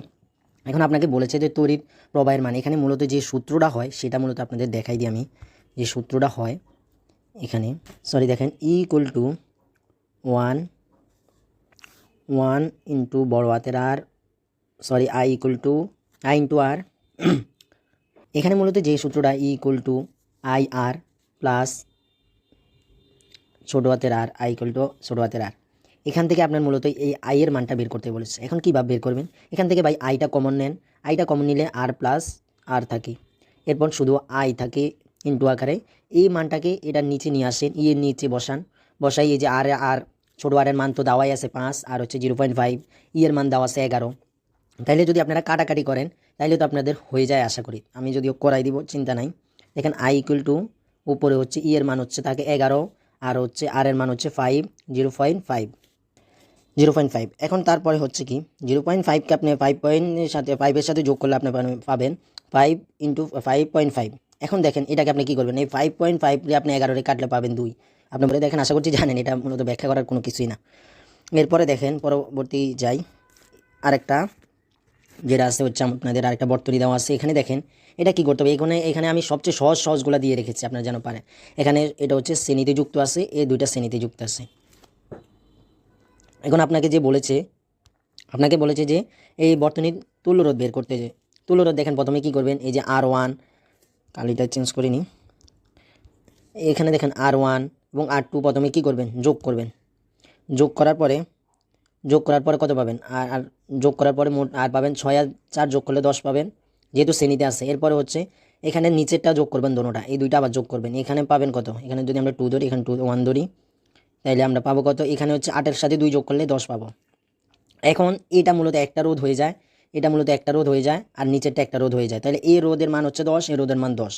এই দুইটা আবার সমান্তরাল আছে, মনে রাখবেন যখন দুইটা রোধ সমান্তরালে থাকবে এবং হচ্ছে তাদের রোধের মান সমান থাকবে, তখন আপনারা তুল্যরোধ যেভাবে বের করবেন সেটা হচ্ছে আপনারা প্রথমে যে যতটা তুল্যরোধ যেটা দেওয়া আছে, যেহেতু এখানে 10 দেওয়া আছে, দুইটারই সমান, এবং তুল্যরোধ যে কয়টা তুল্যরোধের মান দেওয়া আছে, আর এর মান দেওয়া আছে 2টা, কারণ এখানে একটা আমরা তৈরি করছি, এখানে একটা তৈরি করেছি, তাহলে 2টা, এই 2 দ্বারা তাদেরকে ভাগ দিবেন, তাহলে 10কে 2 দ্বারা ভাগ করলে আমরা পাবো 5। এখানে যদি 3টা থাকতো এবং এদের তুল্যরোধ যদি 10 থাকতো এবং সমান্তরালে যুক্ত থাকতো, তাহলে আমরা 3 দ্বারা 10কে ভাগ করতাম, যত থাকবে। যদি এখানে 6 থাকতো তুল্যরোধ এবং 3টা রোধ একসাথে সমান্তরালে যুক্ত আছে, তাহলে আমরা 6কে 3 দ্বারা ভাগ করলে আমরা পাবো 2, এরকম আর কি। আশা করি বুঝতে পেরেছেন এই শর্টকাটটা। এরপরে দেখেন আমরা মূলত এখানে দেখেন 5 BOT ইউনিট ইকুয়াল টু কত কিলোওয়াট। এটা হচ্ছে দেখেন, এটা মূলত আমরা প্রথমে জানি যেটা 1 B.O.T ইকুয়াল টু হচ্ছে 1 কিলো ওয়াট। এটা মূলত এটা। এখন দেখেন যদি এটা 5 বিওটি হয় তাহলে হচ্ছে এখানে হবে 5, তাহলে হচ্ছে এটার অ্যান্সার কত 5। তারপরে দেখেন তড়িৎ চালক শক্তির একক হচ্ছে কি ভোল্ট, তড়িৎ চালক একক শক্তি কি ভোল্ট। তারপরে দেখেন পরবর্তী চলে যাই, কোষের তড়িৎ চালক বল পরিমাপ করার যন্ত্রের নাম পটেনশিওমিটার, পটেনশিওমিটার। এরপর হচ্ছে পরবর্তী দেখেন, এটা খুবই ইম্পর্টেন্ট কোশ্চেন। 1200 ওয়াট এর একটি ইস্ত্রি 30 মিনিট সময় কাজ করলে ব্যয়িত তড়িৎ শক্তির পরিমাপ কত। এখানে দেখেন ওয়াট, পি এর মান, এখানে পি দেওয়া আছে, ধরেন পি এর মান এবং টি এর মান দেওয়া আছে। এগুলো অনেকগুলো সূত্র আছে যেগুলোর এই যে সঞ্চিত শক্তির উৎপন্ন, এগুলো আপনারা সবগুলো পারা লাগবে। এতগুলো তো আমার দেখানো সম্ভব না, কারণ দীর্ঘ বড় অনেক বড় ক্লাস হয়ে যাবে। চলতরিত ক্লাস করলে আপনি যাদের বড় ভাইদের ক্লাস করেছেন 8 ঘন্টারও ক্লাস আছে, কারণ তারা বেসিক সহকারে আপনারা যারা দুর্বল তাদেরকে ওই সময় বোঝার চেষ্টা করেছে। এখন তো ওইগুলো নাই, এখানে তো আপনাদের কোশ্চেন সলভ করাচ্ছে এবং সূত্রগুলো দেখাচ্ছি। দেখেন আপনারা তাহলে শক্তি বার করবেন, শক্তি তাহলে এটার মূলত শক্তি equal to W equal to P T, এটা সূত্র মূলত যে তড়িৎ শক্তির কত হবে, তাহলে ডাব্লিউ ইকুয়াল টু পিটি। এখন দেখেন পি এর মান কত দেওয়া আছে, পি এর মান দেওয়া আছে কত, পি এর মান দেওয়া আছে আপনার 1200 এবং টি এর মান দেওয়া আছে 30, 1200 এবং 30। এখন যদি আপনি করেন তাহলে 1200-র সাথে 30 গুণ করলে, আগে 12কে 3 দ্বারা গুণ করেন, 3 12 36 হয়, 12কে 12, 12 দুগুণে 24, 3 12 36, 3 6 হয় এবং 3টা শূন্য হয়। 3টা শূন্য হওয়ার পর এখন দেখেন আপনি যে মানটা পাবেন, তাহলে এই মানটা কিন্তু এখানে নেই। আপনি দেখেন এখানে কিন্তু আপনার মিনিট আকারে আসছিল টি এর মান, আপনাকে নিতে হবে আওয়ার্সে, মানে হচ্ছে ঘন্টার। তাইলে এখানে 1000 দ্বারা ভাগ করতে হবে। 1000 দ্বারা ভাগ করলে আপনি পাবে, একটা শূন্য কাটেন, একটা শূন্য শূন্য শূন্য কাটলে আপনার মাত্র থাকে 36। এখানে অ্যান্সারটা ভুল দেওয়া আছে, কিন্তু কবে 36 কিলোওয়াট। এটা আমি ঠিক করে দিচ্ছি। আশা করি আপনারা বুঝতে পেরেছেন কীভাবে কাটাকাটি হাতে করতে হয়। এটা মূলত এটা অ্যান্সার হবে, এটা অ্যান্সার হবে না। দেখেন পরবর্তীতে যাই আমরা। এখানে দেখেন, এখানে একটি পরিবাহী তারের রোধ হচ্ছে 6 ওহম, এর দৈর্ঘ্য 3 গুণ করলে তাইলে তো কত হবে। মনে রাখবেন এটার একটা শর্টকাট আছে। যদি একটা রোধ নির্দিষ্ট রোধের মান দেওয়া থাকে এবং এটার দৈর্ঘ্য যদি 10 যত গুণে করা হয়, তখন আপনার সূত্রটা হয় যে আর ইকুয়াল টু এন স্কোয়ার। অর্থাৎ আর এর মান হচ্ছে যে রোধের মান দেওয়া আছে সেটা, এবং এন এর মান হচ্ছে যত গুণ বৃদ্ধি করা হয়। এখানে 3 গুণ করা হচ্ছে, 3 দিয়ে স্কোয়ার করেন, তাহলে হচ্ছে এখানে পাবেন 6 × 9, 6 9 56, তাহলে হচ্ছে অ্যান্সার 54 ওহম। আশা করি বুঝতে পেরেছেন। দেখেন পরবর্তীতে আমরা চলে যাই, যারা শেষ পর্যন্ত থাকবেন এবং শেষ পর্যন্ত করবেন আপনাদের উপকৃত হবে। এরপর আমরা দেখি 100 ওহম রোধের একটি গ্যালভানোমিটার, এরপর হচ্ছে 10 মিলি অ্যাম্পিয়ার এবং 10 অ্যাম্পিয়ার তড়িৎ প্রবাহ মাপার জন্য কত রোধের শান্টের দরকার হবে। এই ম্যাথটা একটু মুখস্থ করেও নিতে পারেন, কিন্তু আমি তো আপনাদের দেখাবো কীভাবে করতে হয়। দেখেন এখানে গ্যালভানোমিটারের কত দেওয়া আছে, রোধ দেওয়া আছে 100 এবং গ্যালমিটারের এটার মান দেওয়া আছে কত 10 মিলি অ্যাম্পিয়ার, এরপরে 10 অ্যাম্পিয়ার দেওয়া আছে। তড়িৎ প্রবাহ মাপার জন্য কত লাগবে। দেখেন এটা মূলত করবেন কি, আমি কিছুক্ষণ আগে আপনাদেরকে শান্টের যে কথাটা বলেছি, এস ইকুয়াল টু এই যে 8টা থাকে, এন থাকে এবং হচ্ছে 1 থাকে। এন এর মানটা কীভাবে বের করবেন, যেটা হচ্ছে সর্বোচ্চ তার মাপতে পারে যতটুকু এবং যেটা মাপতে হয়, তাহলে আমরা এই ম্যাথে এই সূত্রটা খাটাবো। তাহলে দেখেন গ্যালভানোমিটার মান হচ্ছে কত, এখানে হচ্ছে মানটা হচ্ছে দেখেন 10 অ্যাম্পিয়ার এবং হচ্ছে 10 × 10⁻³ তো এই 3 এই 10 কাটা, এটা ইনভার্স 3 1/-10 ইনভার্স 3, এটা উপরে চলে গেলে হয়ে যায় 1000। তো দেখেন আমি যদি এখন করার পরে আমি যে অ্যান্সারটা পাবো, এন এর মান আমি পাবো কি, দেখেন এন ইকুয়াল টু আমি পাবো 1000 পাবো। 1000 থেকে 1 বিয়োগ দিলে আমি পাবো 999। আর 999 ক্ষেত্রে আমি কি করব, এখন দেখেন আমি যে শানটা বের করতেছি এটার আর এর মান দেওয়া আছে 100 এবং আমি পেয়েছি 999 নিচ্ছি। তো এটা দ্বারা করলে আপনি সর্বনিম্ন মান পাবেন, যেটা হচ্ছে 0.1 সামথিং পাবেন। তো 0.1 কুলম ওহম হয় আর কি, এটা মনে রাখবেন। তো পরবর্তীতে আমরা চলে যাই। দেখেন দুইটি কোষের শ্রেণী সমবায়ের ক্ষেত্রে প্রভাবক মাত্রা সূত্র কোনটি, অর্থাৎ দুইটা কোষ শ্রেণীতে যুক্ত আছে, এটা সমান্তরালের সূত্র আছে, সেটাও দেখে নেবেন। আপনাদের কোশ্চেন ব্যাংক অবশ্যই এটা আছে, এটা এই সূত্রটা হবে আপনাদের। তাহলে পরবর্তীতে চলে যায়, যেগুলো সূত্র এগুলো তো নিয়ে কথা বলে তার লাভ নাই, পরে যেগুলো নিয়ে আপনারা দেখবেন এগুলো। নিচের কোন এককটি চার্জ প্রবাহের হার পরিমাপের একক অ্যাম্পিয়ার, একটু আগেও দেখেছি। কোনো তারের আপেক্ষিক রোধ নির্ভর করে কোনটির উপর, এটা অবশ্যই জানতে হবে। আপেক্ষিক রোধ কার উপর নির্ভর করে, সেটা মূলত হচ্ছে তার তাপমাত্রা এবং হচ্ছে তারের উপাদান। দেখেন আপনি যদি সূত্রটা দেখেন, মূলত আর ইকুয়াল টু এই যে এটা হচ্ছে আপেক্ষিক রোধ L/A। এখানে দেখেন আপেক্ষিক রোধ কার সাথে সম্পর্ক, আর রোধের সাথে সম্পর্ক সমানুপাতিক। এরপর হচ্ছে এর সাথে এই পাশে চলে গেলে এ সমানুপাতিক। এখানে মূলত এই আপেক্ষিক রোধটা যদি কোনো তার বা অন্য কিছু নেওয়া হয়, অর্থাৎ উপাদানের পরিবর্তন হয়, তখন পরিবর্তন হয়। এছাড়া যদি তাপমাত্রার পরিবর্তন হয় তখন এটা পরিবর্তন হয় কোনো কিছু হয়। এছাড়া যা করবেন আপনি দৈর্ঘ্যের পরিবর্তন করেন, এরপরে হচ্ছে আপনি যদি এর ক্ষেত্রফলের পরিবর্তন, এগুলোর ক্ষেত্রে সে পরিবর্তনই হয় না। তাই হচ্ছে তার তাপমাত্রা এবং যদি উপাদানের পরিবর্তন করেন তাইলে হচ্ছে আপেক্ষিক রোধের পরিবর্তন হবে। এরপর হচ্ছে শান্ট। শান্ট হচ্ছে শান্ট ব্যবহৃত হয় কিসের ক্ষেত্রে? শান্টটা ব্যবহৃত হয় অ্যামিটারে, হচ্ছে তারের তাপমাত্রার ক্ষেত্রে। এরপরে হচ্ছে নিচে আরও যাই। এরপরে হচ্ছে দেখেন কোনো পরিবাহীর রোধ কিসের উপর নির্ভর করে? রোধ নির্ভর করে হচ্ছে তাপমাত্রা বাড়লে বৃদ্ধি পায়। এই যে রোধের সূত্র যেটা আসছে ওইটাই আর কি, আর ইকুয়াল টু আপেক্ষিক আর্দ্রতা আর এ। এটা নির্ভর করে হচ্ছে দৈর্ঘ্যের উপর। এরপরে দৈর্ঘ্য বৃদ্ধি পাইলে এটা বৃদ্ধি পায়। প্রস্থচ্ছেদের ক্ষেত্রফল বৃদ্ধি পেলে এটা হচ্ছে রোধে হ্রাস পায়। এখানে বৃদ্ধি দিচ্ছে, হ্রাস পায়। দেখেন আর এর সাথে হচ্ছে ক্ষেত্রফলের, প্রস্থচ্ছেদের ক্ষেত্রফলের সম্পর্ক হচ্ছে ব্যস্ত অনুপাতিক। এটা যদি বাড়ে এটা কমবে, একটা বাড়লে আরেকটা কমতে থাকবে। এবার আমরা চলে আসি ভৌত আলোক বিজ্ঞান। সে ভৌত আলোক বিজ্ঞানের ইয়াটা লিখতে পারছে না, তার টাইপিংয়ে একটু সমস্যা আছে আর কি, যেখানে টাইপ করেছে সেখানে তো ভৌত আলোক বিজ্ঞানটা লেখা আসতেছে না, তাই সপ্তম অধ্যায় আলোক বিজ্ঞান দিয়েছি। এবার আমরা চলে যাই, অধ্যায়টা শুরু করি। আশা করছি আপনারা অনেকে আছেন, ইনশাল্লাহ আপনারা সর্বোচ্চ চেষ্টা করেন, ইনশাল্লাহ এই ফিজিক্সটা অনেক ভালো করতে পারবেন সেকেন্ড পেপারে। দেখেন এখানে হচ্ছে কি অপবর্তন কত প্রকার? অপবর্তন 2 প্রকার।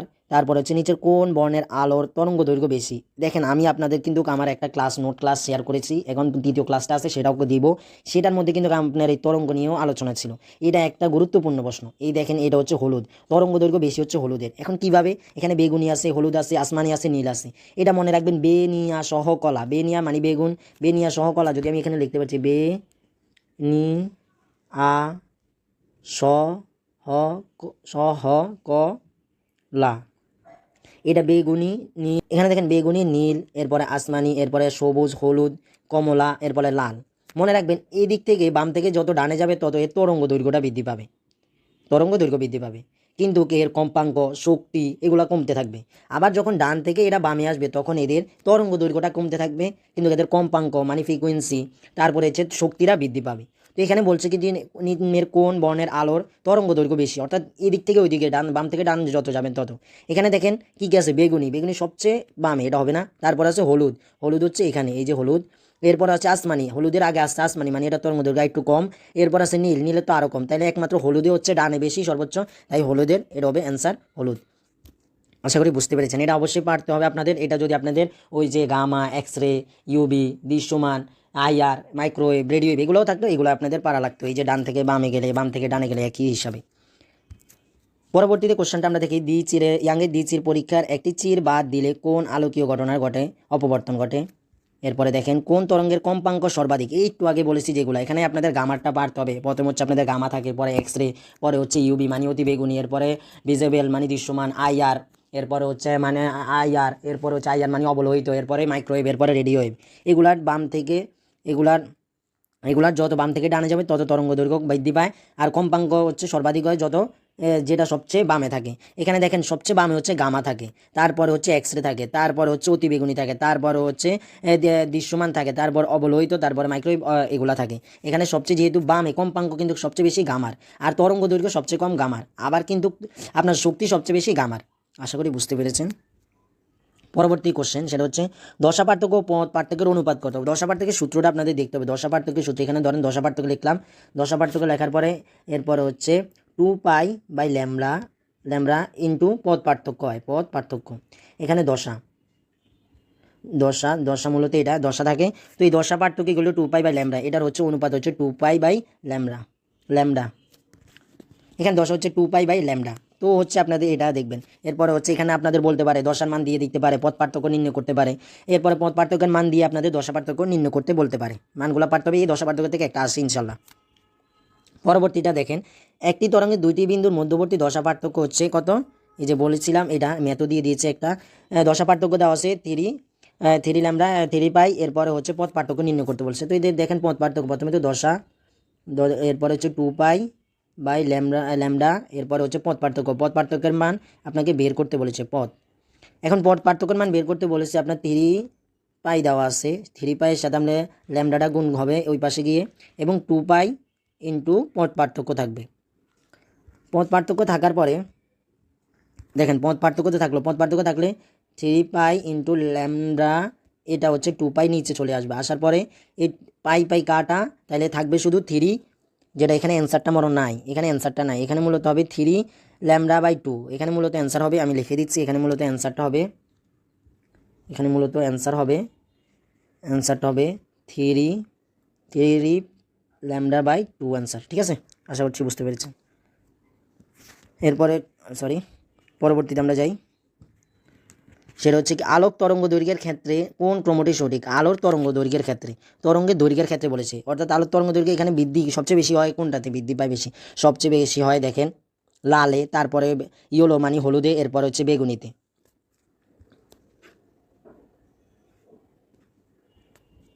তারপরে কোশ্চেনটা দেখেন, কোনো চিরের মধ্য দিয়ে আলোক বেঁকে যাওয়ার ঘটনা ব্যাখ্যা করা যায়, সেটা হচ্ছে তরঙ্গতত্ত্ব দ্বারা করা যায়। আর বেঁকে যাওয়া এটাই হচ্ছে অপবর্তন, আর হচ্ছে আপনার উপরিপাতন মানে হচ্ছে ব্যতিচার, এগুলো মনে রাখবেন। এরপর হচ্ছে দ্বিচির পরীক্ষার চির দুইটির দূরত্ব অর্ধেক, অর্থাৎ দ্বিচির পরীক্ষায় চির দুইটির দূরত্ব অর্ধেক ও চির থেকে পর্দার দূরত্ব দ্বিগুণ। চির দুইটির দূরত্ব এ এর মান হচ্ছে অর্ধেক আর ডি এর মান হচ্ছে কত, দ্বিগুণ করা হলে ডোরার প্রস্থ নির্ণয় করো। ডোরার প্রস্থের যে সূত্রটা আছে সেটা নির্ণয় করো, সেটা দিয়ে আপনারা বের করতে হবে। এটা 4 গুণ হয়ে যায়, কীভাবে দেখাচ্ছি আপনাদের। ডোরার যে প্রস্থের সূত্রটা, সেখানে হচ্ছে প্রথমে থাকে ডোরার প্রস্থের যে ইয়াটা, সেটা হচ্ছে দেখেন λ/d বা এ। তো এ এর মান হচ্ছে দেওয়া ছিল হাফ, এটা দেওয়া ছিল হাফ, এই হাফ, আর ডি এর মান ছিল 2 দেওয়া ছিল।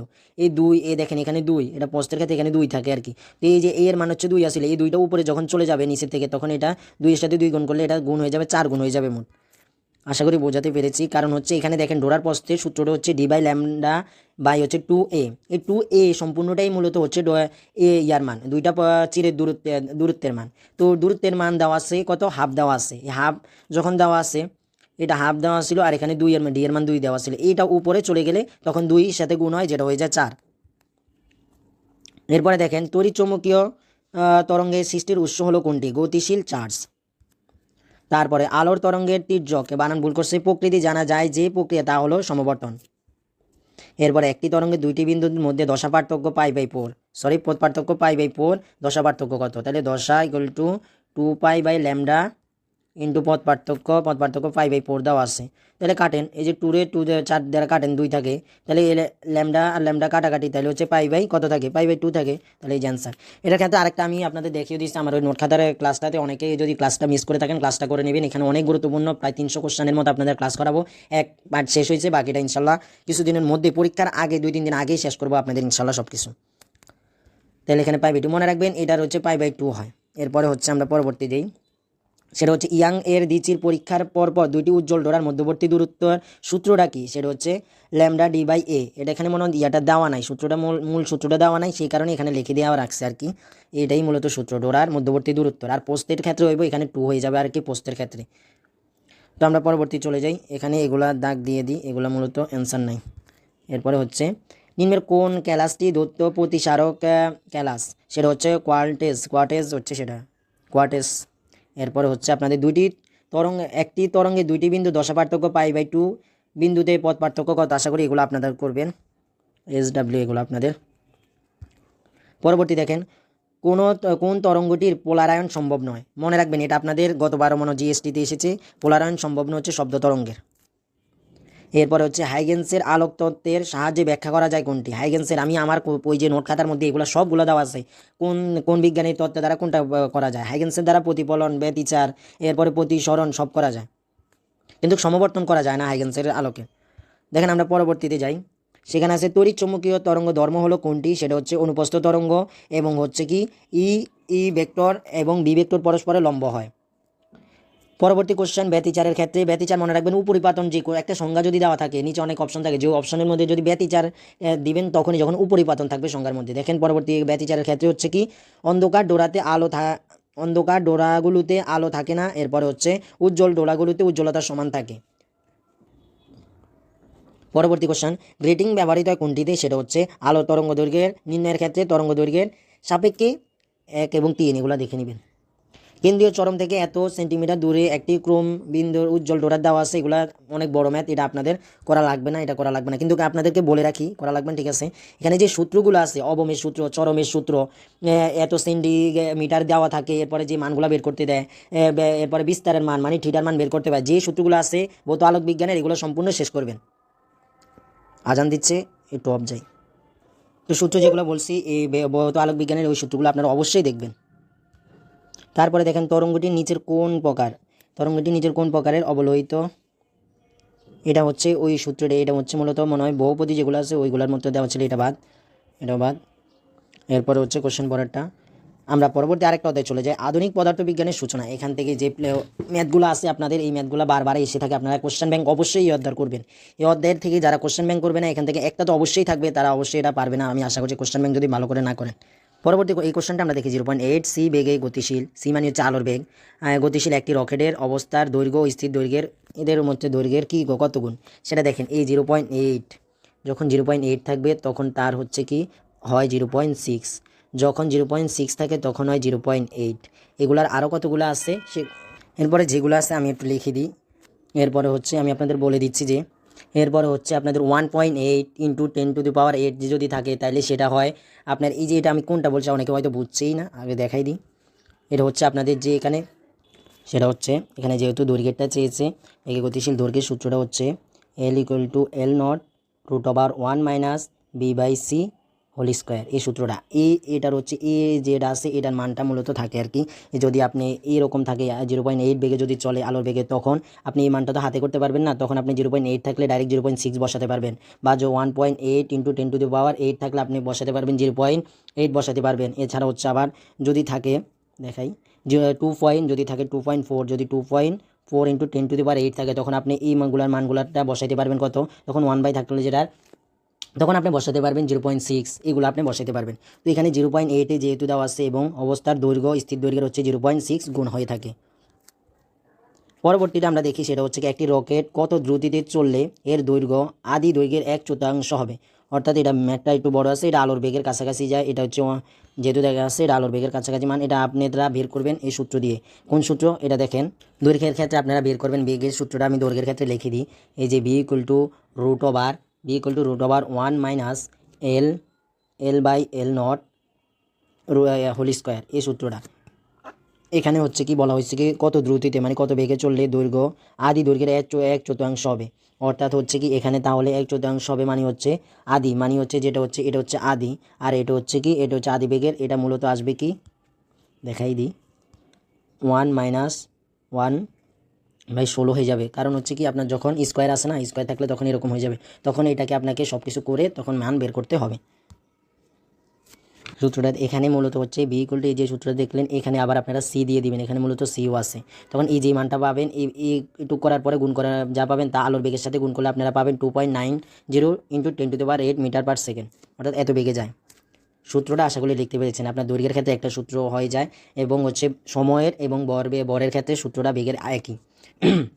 পরবর্তীতে আমরা যাই, সেটা হচ্ছে কি শক্তি, এখানে ল্যামডাটা হবে না। এরপরে এই সূত্রটা হচ্ছে স্টেফানের সূত্র। হ্যাঁ, পরবর্তীতে যাই আমরা, এরপরে 2a আম সমান কত, এটা হচ্ছে আমরা জানি 1 AMU সমান হচ্ছে 9315 ইলেকট্রোভোল্ট। এখন অনেকে এটা দেখে অনেকে খুশির জ্বালায় প্রথমে যারা পারে কিন্তু চোখে ঠাড় না করে সি দাগাই দিবে, আর অনেকে একটু বুদ্ধিমান এটা দাগাই দিবে। যে এই যারা শুধু কোশ্চেনটা না পড়ে অপশনগুলো দেখবে ভালো করে, কোশ্চেন হালকা পাতলা দেখে দেখেন এখানে 2 বলেছে, অর্থাৎ এটার সাথে আপনি 2 গুণ করতে হবে, গুণ করলে আপনি 18 উপরে পাবেন। তাহলে আশা করি কোশ্চেন আগে বুঝবেন, দেখবেন, তারপর অ্যান্সার করবেন। এরপরে হচ্ছে 1.5 ইলেকট্রোভোল্ট কার্যপেক্ষক বিশিষ্ট একটি ধাতব পৃষ্ঠের উপর 3 ইলেকট্রোভোল্ট শক্তিসম্পন্ন একটি প্রোটন আপতিত হলে নির্গত আলোক ইলেকট্রনের সর্বোচ্চ গতিশক্তি কত হবে। এটা হচ্ছে আপনাদের যে সূত্রটা আছে সেটার, এখানে মূলত কার্যপেক্ষকের মান দেওয়া আছে, এরপরে হচ্ছে শক্তির মান দেওয়া আছে প্লোটনের, এরপরে আপনাদের সর্বোচ্চ শক্তির মানটা বের করতে বলেছে। এখানে আমরা মূলত যে সূত্রটা জানি আমরা হচ্ছে কার্যপেক্ষকের যেটা জানি আমি, কার্যপেক্ষক এবার লিখি কার্যপেক্ষক এবং হচ্ছে সর্বোচ্চ বেগ, সর্বোচ্চ শক্তি, তাহলে ইম্যাক্স থাকে। তো এখানে হচ্ছে মূলত যেহেতু কার্যপেক্ষকের মানটাই দেওয়া আছে 5 ইলেকট্রোভোল্ট প্লাস, আর এখানে হচ্ছে কি এত গতিসম্পন্ন অর্থাৎ 3 ইলেকট্রোভোল্ট গতিসম্পন্নটা দেওয়া আছে আপনাদের, সর্বোচ্চ গতিসম্পন্ন বের করতে হবে, অর্থাৎ আপনাকে 3 এখানে হচ্ছে আপনাকে আমি দেখাই দিই মানটা, এখানে হচ্ছে সর্বোচ্চ ইম্যাক্স, এটা হচ্ছে ইম্যাক্স, কোথায় যে গেল, এখানে হচ্ছে ইম্যাক্স, এটা মূলত ইম্যাক্স, ইম্যাক্স মানে ম্যাক্সিমাম। এরপরে এটা যেহেতু আমরা বের করব, এটাকে আমরা তাইলে বামে নিয়ে আসবো, তাহলে 3 থেকে 1.5 গেলে থাকে মাত্র 3 ইলেকট্রোভোল্ট থাকে, সরি 1.5 ইলেকট্রোভোল্ট থাকে। এরপরে দেখেন আপনারা একটি কণার অবস্থান ও ভরবেগ একই সাথে জানা অসম্ভব, এটা হচ্ছে হাইজেনবার্গের নীতিটা। সমীকরণ কোনটি, এটা হচ্ছে আপনার এইভাবেও থাকতে পারে, lambda equal to H M V থাকতে পারে, কারণ হচ্ছে পি এর মান হচ্ছে ভরবেগের মান, এম ভর এবং বেগের গুণফলই হচ্ছে ভরবেগ। তো এটা তো দ্বিপক্ষীয় সমীকরণ, এটাও থাকতে পারে, এটা আপনাদের মাঝে মধ্যে এভাবেও থাকতে পারে, P equal to H, sorry এটা এইচ হবে, এইচ, এটা হচ্ছে এইচ ল্যামডা। পরবর্তীতে আমরা চলে যাই, সেটা হচ্ছে কি প্লুটোনের তরঙ্গ দৈর্ঘ্য। প্লুটোনের তরঙ্গ দৈর্ঘ্য এত হলে অ্যাস্ট্রোম হলে শক্তি কত, এটা আপনারা বের করতে পারেন। প্লুটোনের তরঙ্গ দৈর্ঘ্যের মান যদি এত হয় তাহলে শক্তি কত, এই যে শক্তি ইকুয়াল টু, এরপরে হচ্ছে তরঙ্গ দৈর্ঘ্যের মান দেওয়া আছে, এইচ এর মান এখানে থাকে, এইচ এর একটা মান থাকে, এরপরে এইচ সি, এরপরে হচ্ছে আপনাদের এখানে তরঙ্গ দৈর্ঘ্যের মানটা, এগুলা বসাই দিবেন, দেখবেন আপনারা এটা পাবেন। এখানে করা যায় কিন্তু একটু, এবং প্লুটোনের শক্তি ই হলে এদের মধ্যে সম্পর্ক কি, এটা তো একটু আগে করাইলাম, equal to S C lambda. এরপরে দেখেন এক্স রে রশ্মি তরঙ্গ দৈর্ঘ্য যদি হয় 3 অ্যাস্ট্রোম হয়, তবে এর কম্পাঙ্ক কত, কম্পাঙ্ক কত হবে হচ্ছে এক্স রে রশ্মি তরঙ্গ দৈর্ঘ্য হলে কম্পাঙ্কের সাথে তরঙ্গ দৈর্ঘ্যের যে সম্পর্কটা, সেটা হচ্ছে দেখেন তরঙ্গ এবং কম্পাঙ্ক। যদি আমি এখন কম্পাঙ্ক বের করি, কম্পাঙ্ক আমার বের করতে হবে সি বাই ল্যামডা থাকে, তো সি বাই ল্যামডা যদি থাকে, দেখেন আমার সি বাই ল্যামডা আছে, এখন আমি সি এর মানটা বসাবো 3 ইন্টু 10⁸ আছে, এরপর আমি নিচে বসাবো 3 অ্যাস্ট্রোমের মান হচ্ছে মাইনাস ইনভার্স 10, কোথায় গেলি দেখেন ইনভার্স 10 বসাবো, ঠিক আছে। তো দেখেন এই 3 আমি কাটলাম, তাহলে আমার কত আছে, এখানে হচ্ছে ইনভার্স আকারে 10 আছে, এটা উপরে চলে গেলে 8 এর সাথে পাওয়ারে যোগ হবে 18 হয়ে যাবে, তাহলে হচ্ছে কি 10 হার্টস, কম্পাঙ্কের একক হচ্ছে হার্টস। এরপরের কোশ্চেন দেখেন, নির্বৃত্ত বেগ ভি এবং ইলেকট্রন বেগ ভি হলে এর সম্পর্ক কি, এটা মূলত হচ্ছে আপনারা সূত্র আছে, এটার মূলত সূত্র আছে, সূত্র থেকে এটার বেগটা বের করতে হয়, এটা কি সেটা দেখাচ্ছে আপনাদের। সর্বোচ্চ গতি যেটা হচ্ছে 2m/v², আর হচ্ছে ইলেকট্রোভোল্ট, এটা হচ্ছে এটা ইলেকট্রনের বেগ, এটা নির্বৃত্ত বেগ। দেখুন আপনাকে বের করছে, এটা সম্পর্ক বের করতে বলেছে, দেখেন ছোটো বি থাকবো আপনার, এই 2 চলে যাবে ইলেকট্রোভোল্টের সাথে, তাহলে আপনি পাবেন 2 ইলেকট্রোভোল্ট, এরপর হচ্ছে কি আপনার এমটা নিচে চলে যাবে, যেহেতু এটা ওইদিকে গুণ আকারে যাবে আর এটা ভাগ আকারে নিচে যাবে, তাহলে এম পাবেন, আর এটা তো v² আছে, আর আপনি যদি v²কে ওই পাশে নেন তাহলে এটা পাবেন, তাহলে হচ্ছে কি √2EB/m। আশা করি বুঝতে পেরেছেন। পরবর্তী কোশ্চেন, মাইকেলসন এবং মর্লিনের পরীক্ষা ব্যতিচার নকশার অপসারণের পরিমাপের রাশিমালা কোনটি, এটা একটু দেখে নেবেন আপনারা। এরপরে হাইগেন্সের বর্গের, এগুলো আপনারা দেখে নেবেন, এখানে হাইগেন্সের যে সূত্রটা আছে এটাই মূলত এখানে ব্যাখ্যা। এরপরে প্লুটো তড়িৎ ক্রিয়া কি, প্লুটো তড়িৎ ক্রিয়া হচ্ছে একটি তাৎক্ষণিক ঘটনা, এবং এটি হচ্ছে কি একটি বিভিন্ন পদার্থের সূচন কম্পাঙ্কটা কোনটা, এটা হচ্ছে আমরা যে কার্যপেক্ষক লিখি, কার্যপেক্ষক ইকুয়াল টু হচ্ছে এইচ এ সূচন কম্পাঙ্ক, এটা হচ্ছে মূলত সূচন কম্পাঙ্ক। আচ্ছা দেখেন আমরা পরবর্তীতে চলে যাই। এরপরে এই ম্যাথটা আপনারা নিজেরা করবেন, এটা আমি একটু আগেই করে দিয়েছি, একই রকম পুরোপুরি। এরপরে সোডিয়ামের কার্যপেক্ষকের কত, এটা মুখস্থ। এরপরে হচ্ছে এক গুচ্ছ এক্স-রে রশ্মি প্রতিটি প্লুটনের কম্পাঙ্ক যদি এত হয়, তাহলে উদ্দীপক উল্লিখিত প্লুটনের শক্তি কত, এই শক্তির ম্যাথ দিয়ে আপনারা করে নেবেন, এই যে ইকুয়াল টু কম্পাঙ্ক এইচ এফ এর যে এটা বসাই আপনারা করে নেবেন। এরপরে হচ্ছে আমরা সেই আরেকটা অধ্যায় চলে যাই, পরমাণুর মডেল এবং নিউক্লিয়ার পদার্থবিজ্ঞান। এখানে আপনারা পারার জন্য যেগুলো আপনাদেরকে বলবো অবশ্যই করবেন, সেটা হচ্ছে আপনারা অধ্যায়ুর যে ম্যাথগুলো আছে, অধ্যায়ুর ম্যাথগুলো অবশ্যই করবেন, অধ্যায়ুর, এবং এটা কত পার্সেন্ট থাকে আর কত পার্সেন্ট থাকে না। এরপরে এখানে আমি আরগুলো তো দেখাই দিব, এই ম্যাথগুলো অবশ্যই বারবার করবেন অধ্যায়ুর। এরপর আছে গড় আয়ু, এগুলো অবশ্যই করবেন আপনারা। দেখেন আমরা চলে যাই, সবচেয়ে কম বেদনযোগ্যতা সম্পূর্ণ রশ্মি কোনটি, আলফা রশ্মি, মনে রাখবেন আলফা হচ্ছে সবচেয়ে কম বেদন যোগ্যতা সম্পূর্ণ রশ্মি। এবং একটা মনে রাখবেন সবচেয়ে কম বরের কোনটা সেটা সবচেয়ে কম বর কার, হচ্ছে ইলেকট্রনেতে দেখবেন। এরপরে এইটা তো দেখছেন, এটা তো পারেন, এটা সাবধানে দিবেন। এখানে হচ্ছে এটা দেখি আমরা, এটা একটু সাবধানে দেখবেন, এগুলো তো আপনাদের পারা উচিত, এটা তো একটু আগে আমরা করলাম। তো দেখেন 10 কিলোগ্রাম বরের পদার্থ হতে কি পরিমাপ শক্তি উৎপাদিত হয়, 10 কিলোগ্রাম বরের থেকে, এটাও আশা করছি আপনারা পারবেন। এরপরে দেখেন এগুলো আমি একটু করাই দিই, এগুলো খুবই ইম্পর্টেন্ট। সেটা হচ্ছে কি দেখেন এখানে একটা দেওয়া আছে, এটাও দেওয়া আছে। এটা মূলত হচ্ছে কি এটা থেকে এটা মূলত এই দুইটা তৈরি হয়েছে, আর এ বিটা রশ্মি এবং যে এখানে মূলত আপনাকে বলেছেন জেড, ওই যে জেড হচ্ছে নিচে যেটা আছে আপনাদের দেখেন এই জেডটা আপনাকে বের করতে হবে। তো এগুলো কেমনভাবে করবেন আমি দেখাই দিই আপনাদেরকে। দেখেন এখানে বর উপরে হচ্ছে কি সংখ্যা, বর সংখ্যা বা বর সংখ্যা একই আছে। দেখেন এটার বর সংখ্যা, এটার বর সংখ্যা। আগে আপনাদের দেখাই, সরি আপনাদের দেখাই যে বিটা মানে এই বিটা দিয়ে মাইনাস দিলেন, এটা মূলত হচ্ছে -1 আর বর, এখানে কোনো বরের পরিবর্তন হয় না। এই বিটা যখন নির্গত হয় তখন এটার হচ্ছে কি প্লোটন সংখ্যা 1 বেড়ে যায়, কিন্তু বর সংখ্যা একই থাকে। দেখেন এখানে এক্সের যে পরিবর্তন হয়েছে, পরিবর্তনে ওয়াইতে পরিণত হয়েছে, পরিণত হওয়ার পর এদের কিন্তু বর একই আসছিল, তাই বিটাতে কোনো বরের প্রয়োজন হয়নি। কিন্তু দেখেন এখানে 89 দেওয়া আছে এবং জেডের মান দেওয়া নাই, এবং বিটার মান আপনারা জানতে হবে কত, -1। তাহলে এখন আমি যদি ম্যাথটা করি তাহলে আমি ম্যাথটা বের করে ফেলতে পারবো। দেখুন কীভাবে বের করবো, সেটা হচ্ছে কি আমার 89 তো দেওয়া আছে, এটার থেকে আমি কি পাইছি জেড, আর আমি প্লাস প্লাস জানি বিটার মান মাইনাস নিচে, এটা প্লোটনের সংখ্যা আমি নির্ণয় করছি, কেউ বর সংখ্যা আবার পাইবেন না, এটা নিচেরগুলো বের করছি। তাহলে জেড প্লাস -1 আমার জানা আছে, তাহলে -1 হলে প্লাস হয়ে যাবে, মাইনাস হয়ে যাবে -1। তাহলে এখান থেকে ওই এটা যদি এই পাশে আসে এটা হচ্ছে যাবে 90, আর এটা হচ্ছে জেড, তাহলে হচ্ছে জেডের মান হচ্ছে কত 90। আর এখানে বরেরটার কোনো পরিবর্তন হয়নি। এরকম আরও কয়টা ম্যাথ দেখবো চলে। হ্যাঁ, এর পরবর্তীতে মনোম্যাথটা আছে, এক গ্রাম বরকে সম্পূর্ণরূপে শক্তিতে রূপান্তরিত করলে শক্তির মোট শক্তির কত জুল হবে। তো এটা আপনারা জুল আকারে যে শক্তিটা আছে সূত্র দিয়ে করে নেবেন। এবার আমরা যে কোশ্চেনটা দেখবো সেটা হচ্ছে নিচের কোন নিউক্লিয়াসের নিউটন ও প্লোটনের সংখ্যা সমান। এখন নিউটন সংখ্যা কি, প্লোটন সংখ্যা কি, সেটা আমরা কীভাবে বুঝবো। ধরেন এটা হাইড্রোজেন, এইগুলো হচ্ছে তার এখানে যতটা থাকবে সেটা তার বর সংখ্যা, এটা প্লোটন সংখ্যা। আপনি যদি বর সংখ্যা থেকে প্লোটন সংখ্যা বাদ দেন আপনি পাবেন নিউটন সংখ্যা, আর এটা হচ্ছে প্লোটন সংখ্যা। তাহলে আপনি বর সংখ্যা থেকে যখন প্লোটন সংখ্যা বিয়োগ দিবেন তখন আপনি কী পাবেন, তার নিউটন সংখ্যা পাবেন। এখন এখানে বলেছে নিচের কোন নিউক্লিয়াসের নিউটন এবং প্লোটন সংখ্যা সমান। এখন আমরা সবগুলো যদি চেক করি, দেখেন এখানে প্রথমটা দেওয়া আছে অ্যালুমিনিয়ামের থেকে যদি আমরা 27 থেকে যদি আমরা প্লোটন সংখ্যা তো 13, অ্যালুমিনিয়ামের 27 থেকে আমরা যদি কত বিয়োগ করি, 13 বিয়োগ করি, আমরা পাবো 14। প্লোটন সংখ্যা নিউটন সংখ্যা মিলে নাই, অর্থাৎ এটা হবে না। তার পরবর্তীটা আমরা দেখি চলেন। পরবর্তীটা হচ্ছে কি, পরবর্তীটা দেখেন লিথিয়ামের হচ্ছে 7 - 3, এখানে হচ্ছে 4, অর্থাৎ এটাও মিলছে না, এটাও ক্রস। তারপরে আমরা পরবর্তীটাই চলে যাই, সেখানে আমরা দেখব যে দেখেন হিলিয়ামের ক্ষেত্রে 4 - 2, অর্থাৎ আমরা পাবো 2, যেটা দেখতে পাচ্ছি প্লোটন সংখ্যা 2 এবং নিউটন সংখ্যাও 2, তাহলে আমরা এটা বলতে পারি এটাই অ্যান্সার। পরবর্তীটা আপনারা দেখতে পারেন যে এটা 1 বিয়োগ করলে 0 আর প্লোটন সংখ্যা 1, তাইলে এটা মিলছে না, তাইলে এটার অ্যান্সার হচ্ছে কি, এটার অ্যান্সার হচ্ছে হিলিয়াম। দেখেন পরবর্তীতে আমরা পরবর্তী কোশ্চেন চলে যাই। হাইড্রোজেন পরমাণুর প্রথম উত্তেজিত ও দ্বিতীয় উত্তেজিত কক্ষপথের ব্যাসার্ধের অনুপাত কত। এদের অনুপাত দিচ্ছে আপনাদের, এই যে এইগুলো মনে রাখবেন। শক্তির ক্ষেত্রে কোন সূত্রটা খাটে, এরপরে বেগের ক্ষেত্রে কোনটা, এরপরে হচ্ছে আপনাদের ব্যাসার্ধের ক্ষেত্রে কোনটা, এই যেগুলো আছে সেগুলো আপনারা অবশ্যই মনে রাখবেন। এখানে 1/4, অর্থাৎ এখানে হচ্ছে দ্বিতীয় কক্ষপথে যায় যখন হচ্ছে n² হয় আর কি। এইগুলো আমি আমার ওই যে নোট খাতার থেকে দেখিয়ে দিচ্ছি, যে ক্লাসটায় 300+ কোশ্চেনের কথা বলেছি, এটা দ্বিতীয় ক্লাস আবার আপডেট হবে ইনশাল্লাহ, আপনার ওই ক্লাসটা ভালো করে দেখে নেবেন। পরবর্তীতে দেখেন এই কোশ্চেনটা, এখানে বলছে পরমাণুতে নিউক্লিয়ন আছে এত, এর পরমাণুতে নিউক্লিয়ন আছে কয়টি। নিউক্লিয়ন মানেটা কি, নিউক্লিয়ন আপনারা হয়তো অনেকে নিউক্লিয়নকে ভেবে নিতে পারেন নিউটন, তখন আপনারা কি করবেন, এই 12 দাগিয়ে দিবেন, কিন্তু না ভাই, নিউক্লিয়ন সংখ্যা আর হচ্ছে বর সংখ্যা সমান। বর সংখ্যা সমান নিউক্লিয়ন সংখ্যা হচ্ছে বর সংখ্যা সমান, নিউক্লিয়ন সংখ্যা বর সংখ্যা সমান। আশা করি বুঝতে পেরেছেন। তাহলে 23, নিউক্লিয়ন সংখ্যা কয়টা দেওয়া আছে, 23টা দেওয়া আছে।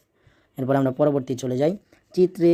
আচ্ছা চিত্রটা আগে দেখি, এখানে দেওয়া আছে, আচ্ছা ওইটা করতে হবে। এর প্লোটন সংখ্যা কত, প্লোটন সংখ্যা দেখেন, প্লোটন সংখ্যা হচ্ছে এই যে এটার হচ্ছে কত প্লোটন সংখ্যা। তাহলে আমরা দেখেন, আমরা প্লোটন মানে নিচেরটা দেখব, এখানে যদিও সব কিছু নাই এখানে। ও আচ্ছা ঠিক আছে, এটা একটু কোডিং আছে আর কি, যদি আমি আপনাদের দেখাই দিচ্ছি। দেখেন এখানে হচ্ছে কি ইউরিয়াম থেকে আলফা কণা নিঃসরণ হওয়ার পরে থোরিয়াম হয়েছে, যেটা তাইলে হিলিয়াম মানে কি আমরা জানি, হিলিয়াম হচ্ছে এই যে আলফা মানে হচ্ছে হিলিয়াম, যেটা হচ্ছে 4 আর 2, অর্থাৎ এখান থেকে বর সংখ্যা কমবে কত, বর সংখ্যা কমবে 2টা, আর হচ্ছে প্লোটন সংখ্যা কমবে 4টা কমবে। এরপরে হচ্ছে 4টা কমাই, আমরা 4টা কমাই নিই, তাহলে হচ্ছে 92 থেকে আমরা 4 কমাবো, 92 - 4, 4 কমাইলে আমরা কত পাবো, 88 পাবো, 88 পাবো, ঠিক আছে। 88-র পরে হচ্ছে, আচ্ছা মূলত আমাদের ওই যে হিলিয়াম থেকে যে হয়েছে ওইটা আমাদের দেখতে বলা হয়নি, আমাদের বলা হয়েছে প্লোটিয়াম, অর্থাৎ শেষেরটা হচ্ছে প্লোক্টোডিয়ামের, ওটা বের করতে বলছে। তাহলে প্লোক্টোডিয়াম তৈরি হওয়ার আগে আসছিল কি থোলিয়ামের মধ্যে, সেটা ছিল থোলিয়ামের বর সংখ্যা হচ্ছে সেটা হচ্ছে 90, বর সংখ্যা না প্লোটন সংখ্যা হচ্ছে 90। তো আমরা 90 আর হচ্ছে মাইনাস আমরা দিব যেহেতু মাইনাস, এরপরে হচ্ছে দেখেন বিটা রশ্মি হচ্ছে কি বিটার থেকে 1 আর এটা হচ্ছে বিটা, তো যেহেতু মাইনাস তাই আমরা এটাকে এটা -1 যোগ হওয়ার কথা, -1 হওয়ার কথা, এই মাইনাসে প্লাস হয়ে যাবে 1, তাইলে এটা হয়ে যাবে 91। আর আমি যেটা দেখাইছি সেটা হচ্ছে আপনার এখানে তো বোঝা যাচ্ছে না, এটা তারা ম্যাথ করছিল কিন্তু এটা থেকে তারপরে এটা তৈরি হয় আর কি, এটা থেকে এটা। এবার আমরা এটা দেখব, এটা দেখেন প্লুটোনিয়ামের প্রোটন সংখ্যা নির্ণয় করতে বলা হয়েছে। প্লুটোনিয়াম, এই যে প্লুটোনিয়াম আগে আছে থোরিয়ামের হচ্ছে 90, তো আমরা যেহেতু বিটা জানি -10, তাইলে এটা মাইনাস হইব যেহেতু বিকৃত হয়েছে, অর্থাৎ আরেকটা পরিণত হয়েছে মাইনাস, বিটার মান হচ্ছে -1 প্লুটোনের, তাইলে -1 এক হবে কত প্লাস, তাইলে হবে 91 হবে অ্যান্সার হচ্ছে এটা 91, এটার 91 অ্যান্সার। এরপর আমরা পরবর্তীতে চলে যাই। দেখেন বোরের পরমাণু মডেলের কার্য অনুযায়ী কোনো পরমাণুর ইলেকট্রনের কৈনিক ভরবেগ এল হলে নিচের কোনটি সঠিক। এখানে এল দেখে কেউ ভয় পাবেন না, এল = m b r, যেটা আপনারা শিখছেন n h, এরপরে হচ্ছে 2 পাই। এখানে n এর মান দেওয়া নেই, n এর মান না দেওয়া, n এর মান দেওয়া আছে সাইডে দেখেন n s 2 পাই, তাহলে হচ্ছে এটা বি নাম্বার অ্যান্সার। পরবর্তীতে আমরা চলে যাই যে হাইড্রোজেনের পরমাণুর ভূমি স্তরের শক্তি কত। মনে রাখবেন হাইড্রোজেন পরমাণুর ভূমি স্তরের শক্তি -13.6 ইলেকট্রোভোল্ট, আর এটা দ্বিতীয় শক্তি স্তরে হচ্ছে 3.4। এখন হচ্ছে আপনাকে আসতে পারে এই প্রশ্নটা যে আপনার প্রথম ভূমি স্তরে প্রথম কক্ষপথে এবং দ্বিতীয় কক্ষপথে এদের শক্তির পার্থক্য কত। তাইলে আপনি এদের শক্তির পার্থক্যটা মূলত হচ্ছে -10.2, এটা হচ্ছে ইলেকট্রোভোল্ট। এটা হচ্ছে এদের কি হাইড্রোজেনের প্রথম শক্তি স্তর এবং দ্বিতীয় শক্তি স্তরের ক্ষেত্রে এদের শক্তির পার্থক্য। আমি এখানে লিখে দিই E1 - E2 শক্তি স্তরের। আচ্ছা, এর পরবর্তীতে আমি যাই। কোনো তেজস্ক্রিয় মৌলের অধ্যায়ু 10 দিন। উক্ত মৌলের, এখানে বানান ভুল করছে, এই যে বানান ভুল করছে, ওই বানান ভুল নয় লিখতে পারেন, ওই যে ওই ইয়াটা লিখতে পারে না, তো এই কারণে সমস্যা। আচ্ছা, কোনো তেজস্ক্রিয় মৌলের অধ্যায়ু 10 দিন, উক্ত মৌলের 75% ক্ষয় হতে কত সময় লাগে।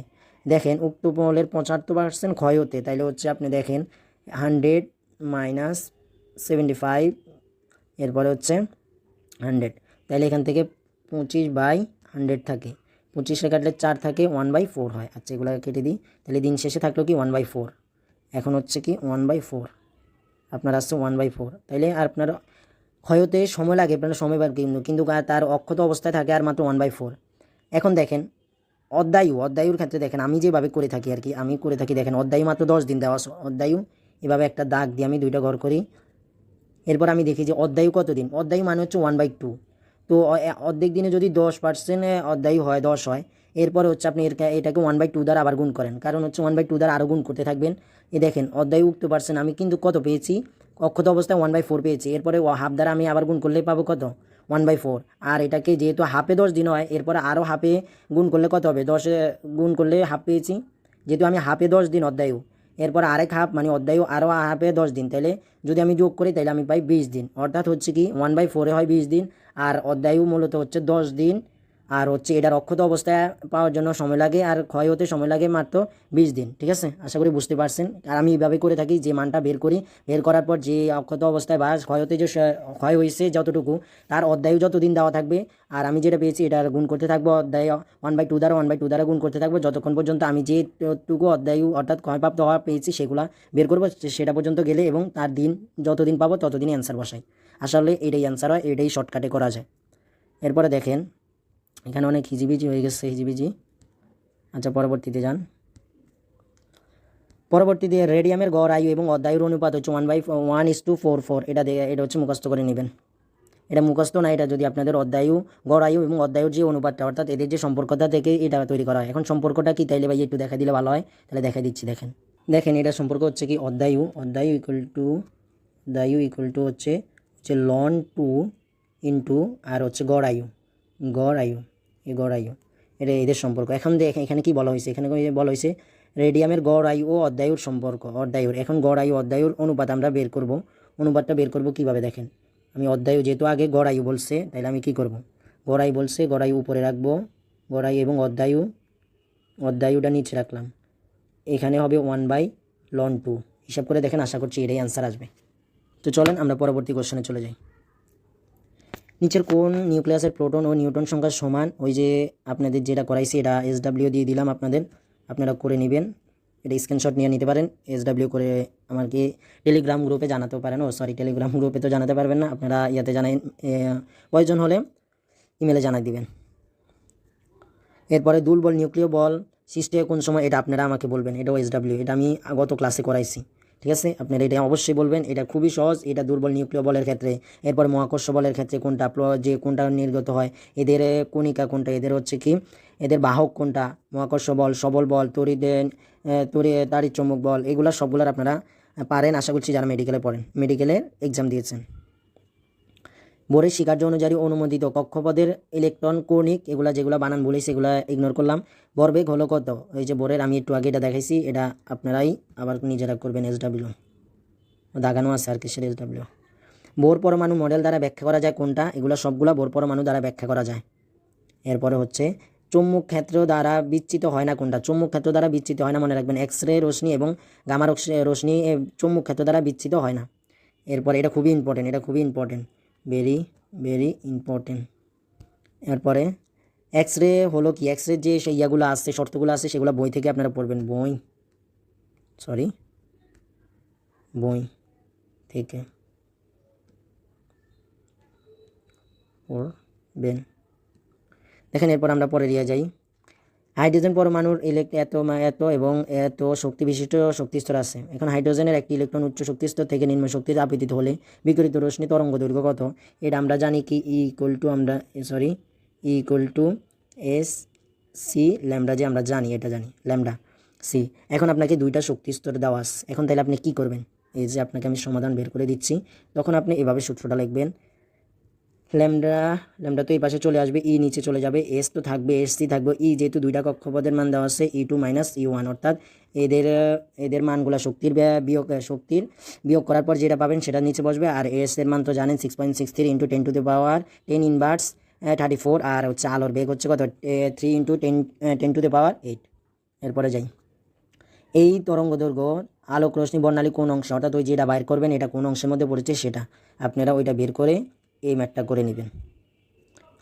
একটি তেজস্ক্রিয় নমুনার ভর 10 গ্রাম এবং অধ্যায়ু 5 দিন, কত দিনে নমুনাটি এত % ক্ষয়প্রাপ্ত হবে, এটা অবশ্যই আপনারা করে নেবেন সূত্র দ্বারা, ঠিক আছে? অবশ্যই ওই যে সূত্রগুলো দেখা দিয়েছি ওইগুলো দ্বারাই। এরপর আমরা চলে আসি সর্বশেষ সেমিকন্ডাক্টর। শুরুর আগে একটা কথা বলবো, আপনারা যারা এখনও আমার ওই ক্লাসটা দেখেন নেই, ওইটা অনেক ইম্পর্টেন্ট। আর ওইখানে সেমিকন্ডাক্টরে যতগুলো আগের প্রশ্ন আসছে এবং যতগুলো ইম্পর্টেন্ট সবগুলো ওইখানে ক্লাসটায় আসে, যারা থাম্বনেল দেওয়া আছে 300+ কোশ্চেনের, ওইটা আপনারা করে নেবেন। এটা সেকেন্ড ভিডিও ইনশাল্লাহ আসবে, আমি তৈরি করার চেষ্টা করছি। আপনারা ওইটা করলে সেমিকন্ডাক্টর অনেকটা ক্লিয়ার ওইখানে হয়ে যাবে ইনশাল্লাহ। তো চলুন আমরা শুরু করি। একটি ট্রানজিস্টরের কমন ইমিটার বিন্যাসের ক্ষেত্রে প্রবাহ লাভ বিটা এর মান কোনটি, এটা আমি নিজে মনে রাখতাম কি, আমার এরকম বিটার মান মাঝে মধ্যে নির্ণয় করতে দিত, আলফার মান যদি আসতো তখন আমি এটা দ্বারা মনে রাখতাম। যখন আমি দুইভাবেই করতাম আর কি, যে সূত্রটা আছে এটার একটা সূত্র আছে, এটার একটা সূত্র আছে, এই সূত্র দুইটা দিয়ে করতাম। এছাড়া এটা দ্বারা এটা করা যায়, যে সূত্রগুলো, তখন আমার মান যদি বিটার মানটা যদি একের থেকে কম আসতো তখন আমি বুঝতাম এটা আসলে আমার সূত্র বলেছে। তার কারণ হচ্ছে বিটার মানটা সবসময় একের থেকে বড় হবে। আর যখন আলফার ক্ষেত্রে তখন যদি একের থেকে বড় হয়ে যায় তখন আমি বুঝতাম না, এখানে আমার আলফার সূত্রটাই ভুল হয়েছে, আমি ঠিকভাবে সূত্র এখনও বসাইতে পারিনি, তখন আমি এইভাবে বলতাম, করতাম। এই জন্য শর্তটা অবশ্যই মনে রাখবেন। এটা হচ্ছে কি, এটা হচ্ছে আপনাদের বিটার মান সবচেয়ে বেশি হবে, একের থেকে বেশি হবে, আর আলফার মানটা হচ্ছে একের থেকে কম হবে। তারপরের কোশ্চেন আমরা চলে যাই। এখানে দেখেন হেক্সাডেসিমেলের সংখ্যা পদ্ধতি ভিত্তিগত 16, এরপরে দশমিকে কত, ডেসিমেল মানে দশমিক, এরপরে হচ্ছে অক্টালে কত, বাইনারি কত, বাইনারি এটা হবে অক্টাল, এরপরে ডেসিমেল, এরপরে হচ্ছে হেক্সাডেসিমেল। এগুলা পরবর্তীতে আজান দিচ্ছে, একটু চুপ যাই আমি, পরবর্তীতে আবার ক্লাসটা দিচ্ছি। এরপরে দেখেন 99, এগুলো আপনারা পারেন, এগুলো আমার দেখানোর মতো না, এগুলো SW দিয়ে দিই, এগুলা আপনারা করবেন। এগুলা থেকে আসবে বাইনারি যোগ, বাইনারি বিয়োগ, এগুলা থেকে। এরপরে হচ্ছে 2 এর পরিপূরক, এগুলো আসতে পারে গেটের, এগুলার কিছু আসতে পারে, অর গেট, ন্যান্ড গেট, এরপরে সর্বজনীন গেট কোনটা, এরপরে মৌলিক গেট কোনটা, এগুলো আসতে পারে আপনাদের। ডেসিমেল সংখ্যা পদ্ধতির এই যে 10 যেটা বললাম, আচ্ছা এটা তো পারবেন। এরপরে বিমুখী বায়াস প্রদান করা হলে কোনো জাংশনের নিঃসারক ও সংরক্ষক। এরপরে হচ্ছে নিচের কোন ডিভাইস এসিকে ডিসিতে রূপান্তর করে, মনে রাখবেন যে এসিকে ডিসিতে রূপান্তর করে, এসিকে ডিসিতে ভোল্টমিটার। এরপরে হচ্ছে আজান দিচ্ছে একটু পরে আবার, তো এটাও আপনারা দেখে নেবেন, এগুলো আশা করছি আপনারা জানেন। ডায়োড সাধারণত কী কাজে ব্যবহৃত হয়, রেকটিফায়ার হিসেবে ব্যবহৃত হয়। যে পদ্ধতিতে পরিবর্তিত প্রবাহকে একমুখী প্রবাহে পরিবর্তন করা হয় তাকে বলা হয় একমুখী কারক। এরপরে হচ্ছে সাধারণ নিঃসরক বর্তনীতে অন্তর্গামী ও বহিগামী সিগন্যালের দশা পার্থক্য মনে রাখবেন 180 ডিগ্রি, এটা অনেক ইম্পর্টেন্ট। এরপরে হচ্ছে বাইনারি নাম্বার, এটা বাইনারি থেকে ডেসিমেলে কীভাবে রূপান্তর করবেন এগুলো আপনারা আশা করি পারেন। একটি ট্রানজিস্টরের এই যে ম্যাথটা করবেন আপনারা, এখানে আলফার যে সূত্রটা, এই সূত্রটা বসাবেন, সূত্র বসিয়ে এখানে মানটা বের করবেন, এখানে মানটা বের করবেন আইসি ইকুয়াল টু আইই, এই সূত্রটা বসাবেন। এখানে মান যার মান দেওয়া আছে, আর এইগুলার সবগুলোর মান না দেওয়া থাকলে এই সূত্রটা করতে পারবেন, IE equal to I B plus IC. দেখেন আপনারা এগুলো আপনারা আশা করি পারেন এগুলা। এরপরে সাধারণ নিঃসরক বর্তনীতে অন্তর্গামী বহিগামী, আচ্ছা এটা তো দেখলাম। এরপরে বিশুদ্ধ অর্ধপরিবাহিতা বৃদ্ধি পাবে যদি, এটা হচ্ছে সবগুলা। আর মনে রাখবেন অর্ধপরিবাহীর ক্ষেত্রে তাপমাত্রা বৃদ্ধি করলে রোধ কমে, পরিবাহকত্ব বাড়ে। পরিবাহীর ক্ষেত্রে তাপমাত্রা বৃদ্ধি করলে রোধ বৃদ্ধি পায়, কিন্তু পরিবাহকত্ব এর কমতে থাকে। এরপরে হচ্ছে আর স্লাইড নাই মনে হয়, অসমাপ্তি হয়ে গেল। তো সবাই ভালো থাকবেন, সুস্থ থাকবেন, আর ভুল ত্রুটি ক্ষমা দৃষ্টিতে দেখবেন।